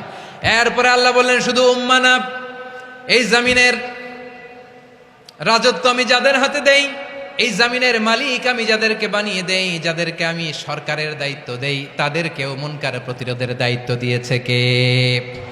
আল্লাহ বলেন, যারা ক্ষমতার মসনদে বসেছে তাদেরকে 4 দফা কর্মসূচি আমি আল্লাহ দিলাম। আওয়াজ করে বলেন, কয় দফা? আল্লাহ বলেন, আল্লাযীনা ইম্মাক্কান্নাহুম ফিল আরদি আকামুস সালাতা ওয়া আতাউয যাকাতা ওয়া আমারু বিল মা'রুফি ওয়া নাহাউ আনিল মুনকার ওয়ালিল্লাহি আকিবাতুল উমুর। যারা এই জমিনের উত্তরাধিকার হয়েছে তারা 4 দফা কর্মসূচি নিয়ে সামনে আগাবা। সালাত কায়েম করবা, যাকাত আদায় করবা, সৎ কাজের আদেশ দিবা, অসৎ কাজ থেকে মুনকার প্রতিরোধ করবা। আদেশটা কার? আমার প্রিয় চট্টলার ভাইরা, পুরো উম্মার দায়িত্ব মুনকার প্রতিরোধ করা, সরকার প্রধানের দায়িত্ব মুনকার প্রতিরোধ করা। এরপর আল্লাহ বলেন, প্রতিটা ফ্যামিলির যিনি প্রধান সিইও বাবা, প্রত্যেক বাবারও দায়িত্ব এই মুনকার প্রতিরোধ করা। আওয়াজ করে বলেন, ঠিক কিনা? যেমনটি সাইয়েদনা লুকমান আলাইহিস সালাম ওনার কলিজার টুকরা সন্তানকে আদেশ করেছেন, ইয়া বুনাইয়া আকিমিস সালাতা ওয়া'মুর বিল মা'রুফি ওয়ানহা আনিল মুনকার। পড়েন সুবহানাল্লাহ। বাবা ছেলেকে সবক দিচ্ছে। কে সবক দিচ্ছে? কাকে? লুকমান আলাইহিস সালাম ছেলেকে বলতেছে, ওরে আমার কলিজার টুকরা সন্তান, ওরে আমার বাছা, নামাজ কায়েম করবা, সৎ কাজের আদেশ দিবা, আর মুনকার প্রতিরোধ করবা, অসৎ কাজ, সমাজ থেকে খারাপ কাজকে ঝেঁটে বিদায় করে দিবা। তাহলে দেখেন, আমি স্টেপ বাই স্টেপ নামলাম। পুরা উম্মার দায়িত্ব, জমিনের উত্তরাধিকারী আল্লাহ যাদেরকে বানিয়েছেন সরকার, তাদের দায়িত্ব, প্রতিটি ফ্যামিলির প্রধানের দায়িত্ব। এরপরে বিশ্বনবী বলেন, সচেতন প্রতিটি মুসলিমের দায়িত্ব সমাজ থেকে মুনকারকে উৎখাত করা। বিশ্বনবী বলেছেন, মান রাআ মিনকুম মুনকারান ফালিয়ুগাইয়িরহু বিয়াদিহি ফাইন লাম ইয়াস্তাতি ফাবিলিসানিহি ওয়া ইন লাম ইয়াস্তাতি ফাবিকলবিহি ওয়া যালিকা আযআফুল ঈমান। সমাজে যে মুনকার দেখবে, খারাপ কাজ দেখবে, সে যেন হাত দিয়ে সেটাকে থামায়। কি দিয়ে? আপনাদের তো হাত নাই না? হাত আছে, হাত আছে। ওরা যেই হাত দিয়ে অন্যায় করে ওইটা প্রতিরোধের জন্য আমাদেরও হাত আছে না নাই? থামাতে হবে। থামাতে হবে।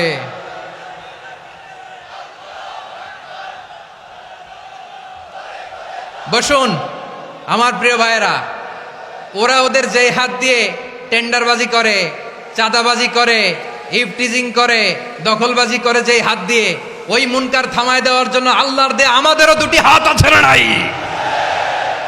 আমাদেরও হাত আছে। থামাইতে হবে, থামাইতে হবে, হিম্মত করতে হবে। আমার প্রিয় ভাইয়েরা, না থামালে আমরাই ডুববো শেষমেশ। আমাদের বাঁচার জন্য হলেও থামাইতে হবে। রব্বুল আলামিন বলেন, ওয়াত্তাকু ফিতনাতাল লা তুসিবান্নাল্লাযীনা যালামু মিনকুম খাসসা। ও আমার গোলামেরা, ওই আযাবকে ভয় করো যে আযাব যখন আমি জমিনের বুকে পাঠাই, শুধু জালেমদেরকেই মারি না, আলেমদেরকেও মারি। আযাব যখন আসে তখন শুধু জালিমই মরে না, আলেমও মরে। জানেন, মুসা আলাইহিস সালামের পায়ে একবার একটা লাল পোকা কামড় দিয়েছে, লাল পিঁপড়া। লাল পিঁপড়া কামড় দিলে খুব আরাম লাগে না? কি লাগে? হ্যাঁ, জলে না? লাল একটা পিঁপড়া কামড় দিছে, তো উনি রেগে মেগে পাশি দেখে লাল পিঁপড়ার বাসা, পা দিয়ে ডলে মুছে সবগুলো পিঁপড়া মেরে ফেলছে। এই ঘটনাটা আল্লাহ ঘটিয়েছেন। এজন্য মুসা আলাইহিস সালাম ছিলেন কালিমুল্লাহ, সরাসরি আল্লাহর সাথে কথা বলতেন। তিনি আল্লাহকে জিজ্ঞেস করেছিলেন, আল্লাহ তুমি যখন কোনো জনপদে আযাব পাঠাও, শাস্তি দাও, ওখানকার শুধু জালেমরাই তো মরে না, ভালো মানুষগুলাও মরে, তো আযাব দিবা মুশরিকদের উপর দিবা, অবাধ্যদের উপর দিবা, ভালো মানুষগুলারে মারো কেন? আল্লাহ বললেন, মুসা তোমার যে কামড় দিছিল পায়ের মধ্যে পিঁপড়া, কয়টা পিঁপড়া? জোরে বলেন। একটা পিঁপড়া, তো সবগুলারে মারলা কেন? রেগে মেগে পুরো পিঁপড়ার বাসা ভেঙে মেসাকার করলা কেন? এই মুসা, আমি যখন অ্যাকশনে যাই, আমি যখন শাস্তি দেই, তখন এত বাস বিচার করা হয় না, বাস বিচার করা যায় না। যখন অ্যাকশনে যাওয়া হয়, ওইটা ডাইরেক্ট অ্যাকশন হয়ে যায়। চিল্লায় বলো ঠিক কি না? এজন্য আমাদের বাঁচার জন্য হলেও এই পাপ থামাতে হবে, এই শয়তানের অট্টহাসি থামাতে হবে, অন্যায় অপরাধ সমাজ থেকে আমাদের থামাতে হবে। কারণ আযাব আসলে ওরাও মরবে, আমরাও মরব। একটা জাহাজ 2 তলা, আপনি আছেন 2য় তলায়, শুনতেছেন? শুনতেছেন? জাহাজ কয় তলা? আপনি কোন তলায়? 2য় তলায়। নিচের তলার কিছু লোক জাহাজের তলা ছিদ্র করতে আরম্ভ করছে। কি ছিদ্র করতেছে? আচ্ছা, জাহাজের তলা ছিদ্র করলে তলা দিয়ে কি ঢুকে? এখন আপনি যদি বলেন আমার কি, আমি তো 2 তলায়, আমার কি, আমি তো সেফ, আমি ইন দ্য সেফ জোন, আমি তো ভালো আছি, আমি তো ভালো আছি, ওরা ছিদ্র করে ওরা মরবে। আসলে কি শুধু ওরা মরবে, নাকি তলা ফুটো হলে ভিতরে পানি ঢুকলে আপনারও সলিল সমাধি হবে?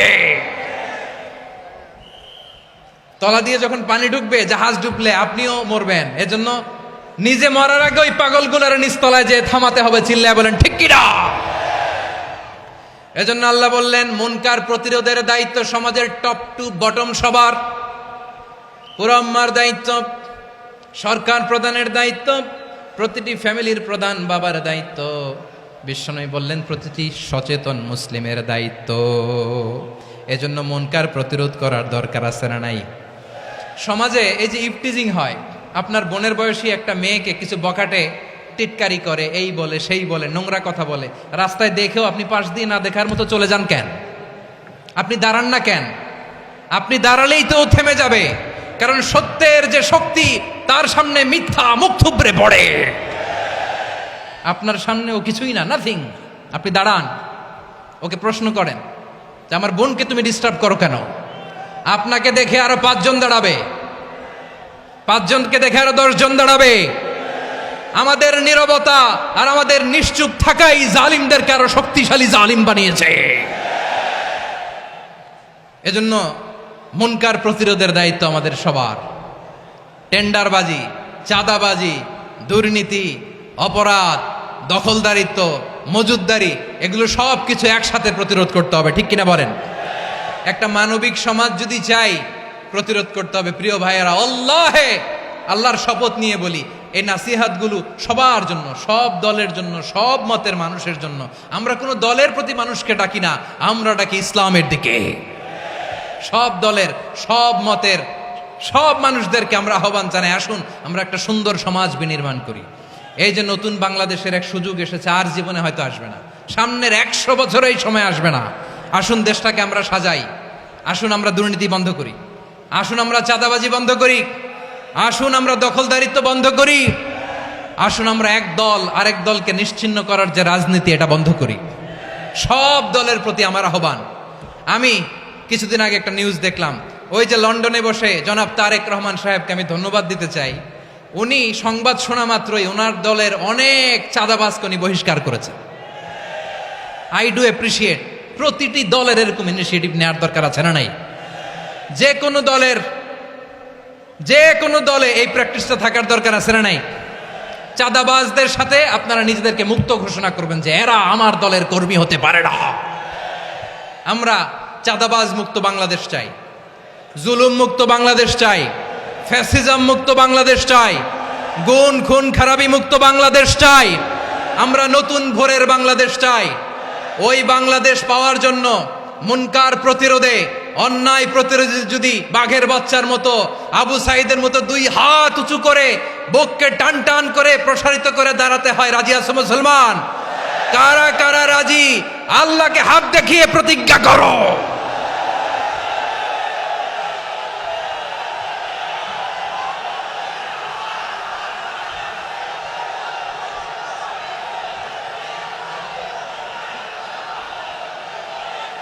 আমার প্রিয় ভাইয়েরা, বসুন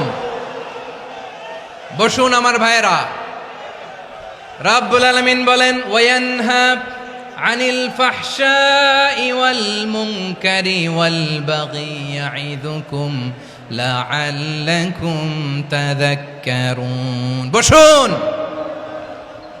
আল্লাহ বললেন, আমি অশ্লীলতাকে নিষেধ করি, আমি সব ধরনের মন্দ কাজকে নিষিদ্ধ করি, সব শেষে আমি সীমা লঙ্ঘনকে তোমাদের জন্য নিষিদ্ধ করি। আলোচনা মনে আছে তো, না ভুলে গেছেন? নিষিদ্ধ করেছেন কয়টা জিনিস? 1 নম্বরে অশ্লীলতা, 2 নম্বরে মুনকার তথা সব মন্দ কাজ, 3 নম্বরে আল বাগি সীমা লঙ্ঘন, ক্রসিং দ্য লিমিট। সীমা লঙ্ঘন করা ভালো না। We all should know our limits. চিল্লায় বলেন ঠিক কিনা? একই আয়াতে আল্লাহ বললেন, কুল ইন্নামা হাররামা রাব্বিয়াল ফাওয়াহিশা মা যাহারা মিনহা ওয়া মা বাতানা ওয়াল ইসমা ওয়াল বাগিয়া বিগাইরিল হক। অন্যায় ভাবে যে অবাধ্য হয়, যে সীমা লঙ্ঘন করে, তাদেরকেও আমি এটা হারাম করে দিলাম। সীমা লঙ্ঘন করা হারাম, সীমা লঙ্ঘন করা হারাম। আল্লাহ বারবার বারবার আমাদেরকে ওয়ার্নিং দেয়। যখন আমরা থামি না তখন আল্লাহ ধরে, আর যখন ধরে তখন ছাড়ে না। ধরে ধরে ধরে না, ধরলে আল্লাহ। ফেরাউনকে কিন্তু হুট করে ধরে নাই, আপনারা জানেন 9 বার ওয়ার্নিং দিয়েছে। ফেরাউনকে আল্লাহ তাআলা ওয়ার্নিং দিয়েছিল কয়বার? বীর চট্টলার বীর সেনানীরা আওয়াজ করে বলেন, ফেরাউনকে ধরার আগে ওয়ার্নিং দেওয়া হয়েছিল কয়টা? রাব্বুল আলামিন বলেন, ওয়ালাকাদ আতাইনা মূসা 9 আয়াতিন বাইয়িনাত। 9টা মুআজিজা দেখিয়েছি। 1 2 3 বারবার এইভাবে রিমাইন্ডার, ওইভাবে রিমাইন্ডার, এইভাবে নসিহাত, ওইভাবে দাওয়া। ফাকুলা লাহু কাওলান লাইয়িনা, নরম করে বলো, সফট করে বলো, যত ওয়ে হতে পারে দাওয়া মেথডোলজির। মূসা আলাইহিস সালামের সব অ্যাপ্লাই শেষ। 10ম বারে যে আল্লাহ ধরছে, 10ম বারে যে ধরেছে। এজন্য আল্লাহ বলেন, আমি সীমালঙ্ঘনকে পছন্দ করি না। কোরআনের অন্য আয়াতে বাগীকে বলা হয়েছে আল ইতিদা। সীমালঙ্ঘন যারা করে তাদেরকে আল্লাহ বলেছেন মুতাদিন। ওয়াকাতিলু ফি সাবিলিল্লাহিল্লাযীনা ইউকাতিলুনাকুম ওয়ালা তা'তাদু ইন্নাল্লাহা লা ইউহিব্বুল মুতাদিন। আমি সীমালঙ্ঘনকারীদেরকে কঠিনকালেও পছন্দ করি না। আমরা যেন সীমালঙ্ঘন না করি। রাজি আছেন তো? যে কোনো ক্ষেত্রে ইবাদতে যেন সীমালঙ্ঘন না করি। অনেকে আমরা ইবাদতে সীমালঙ্ঘন করে ফেলি। বিশ্বনবী সাল্লাল্লাহু আলাইহি ওয়াসাল্লাম যেটা শিখিয়েছেন এর বাইরে যে অতিরিক্ত বুজুর্গ হতে চায়, এরকম আছে না নাই? করা যাবে না, কোনো ক্ষেত্রেই সীমালঙ্ঘন করা যাবে, এমনকি যুদ্ধ ক্ষেত্রেও না। বিশ্বনবী সাল্লাল্লাহু আলাইহি ওয়াসাল্লাম বলেন, খবরদার যুদ্ধ ক্ষেত্রেও সীমালঙ্ঘন করো না।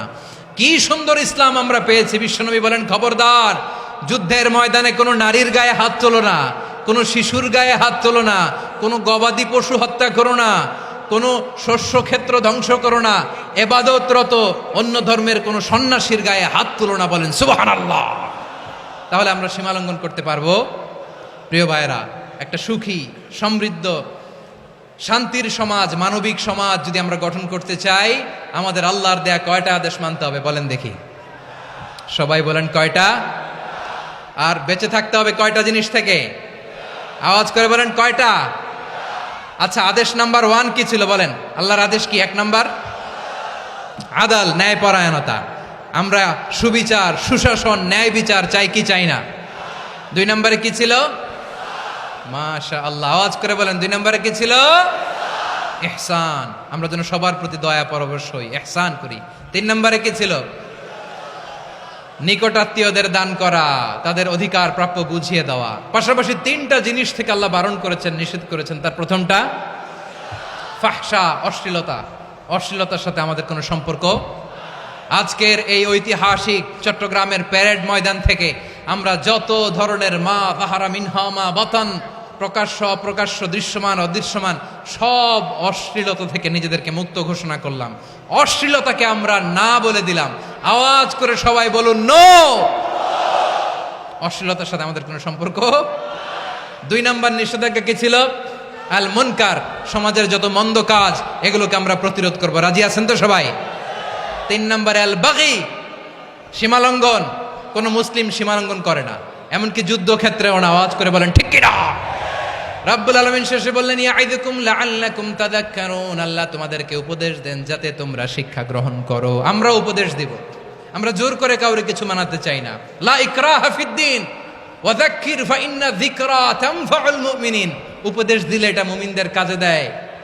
লাস্তা আলাইহিম বিমুসাইতির ইন্নামা আনতা মুযাক্কির। নবী হে, আপনি রিমাইন্ডার দাতা, আপনি উপদেশ দিবেন। আমরাও বিশ্বনবীর এই হাদিসগুলো থেকে, কোরআনের আয়াত থেকে রিমাইন্ডার, এই কথামালা, বাণীবাহক হিসেবে এই বাণীগুলো আপনাদের সাথে কাছে পৌঁছে দিলাম।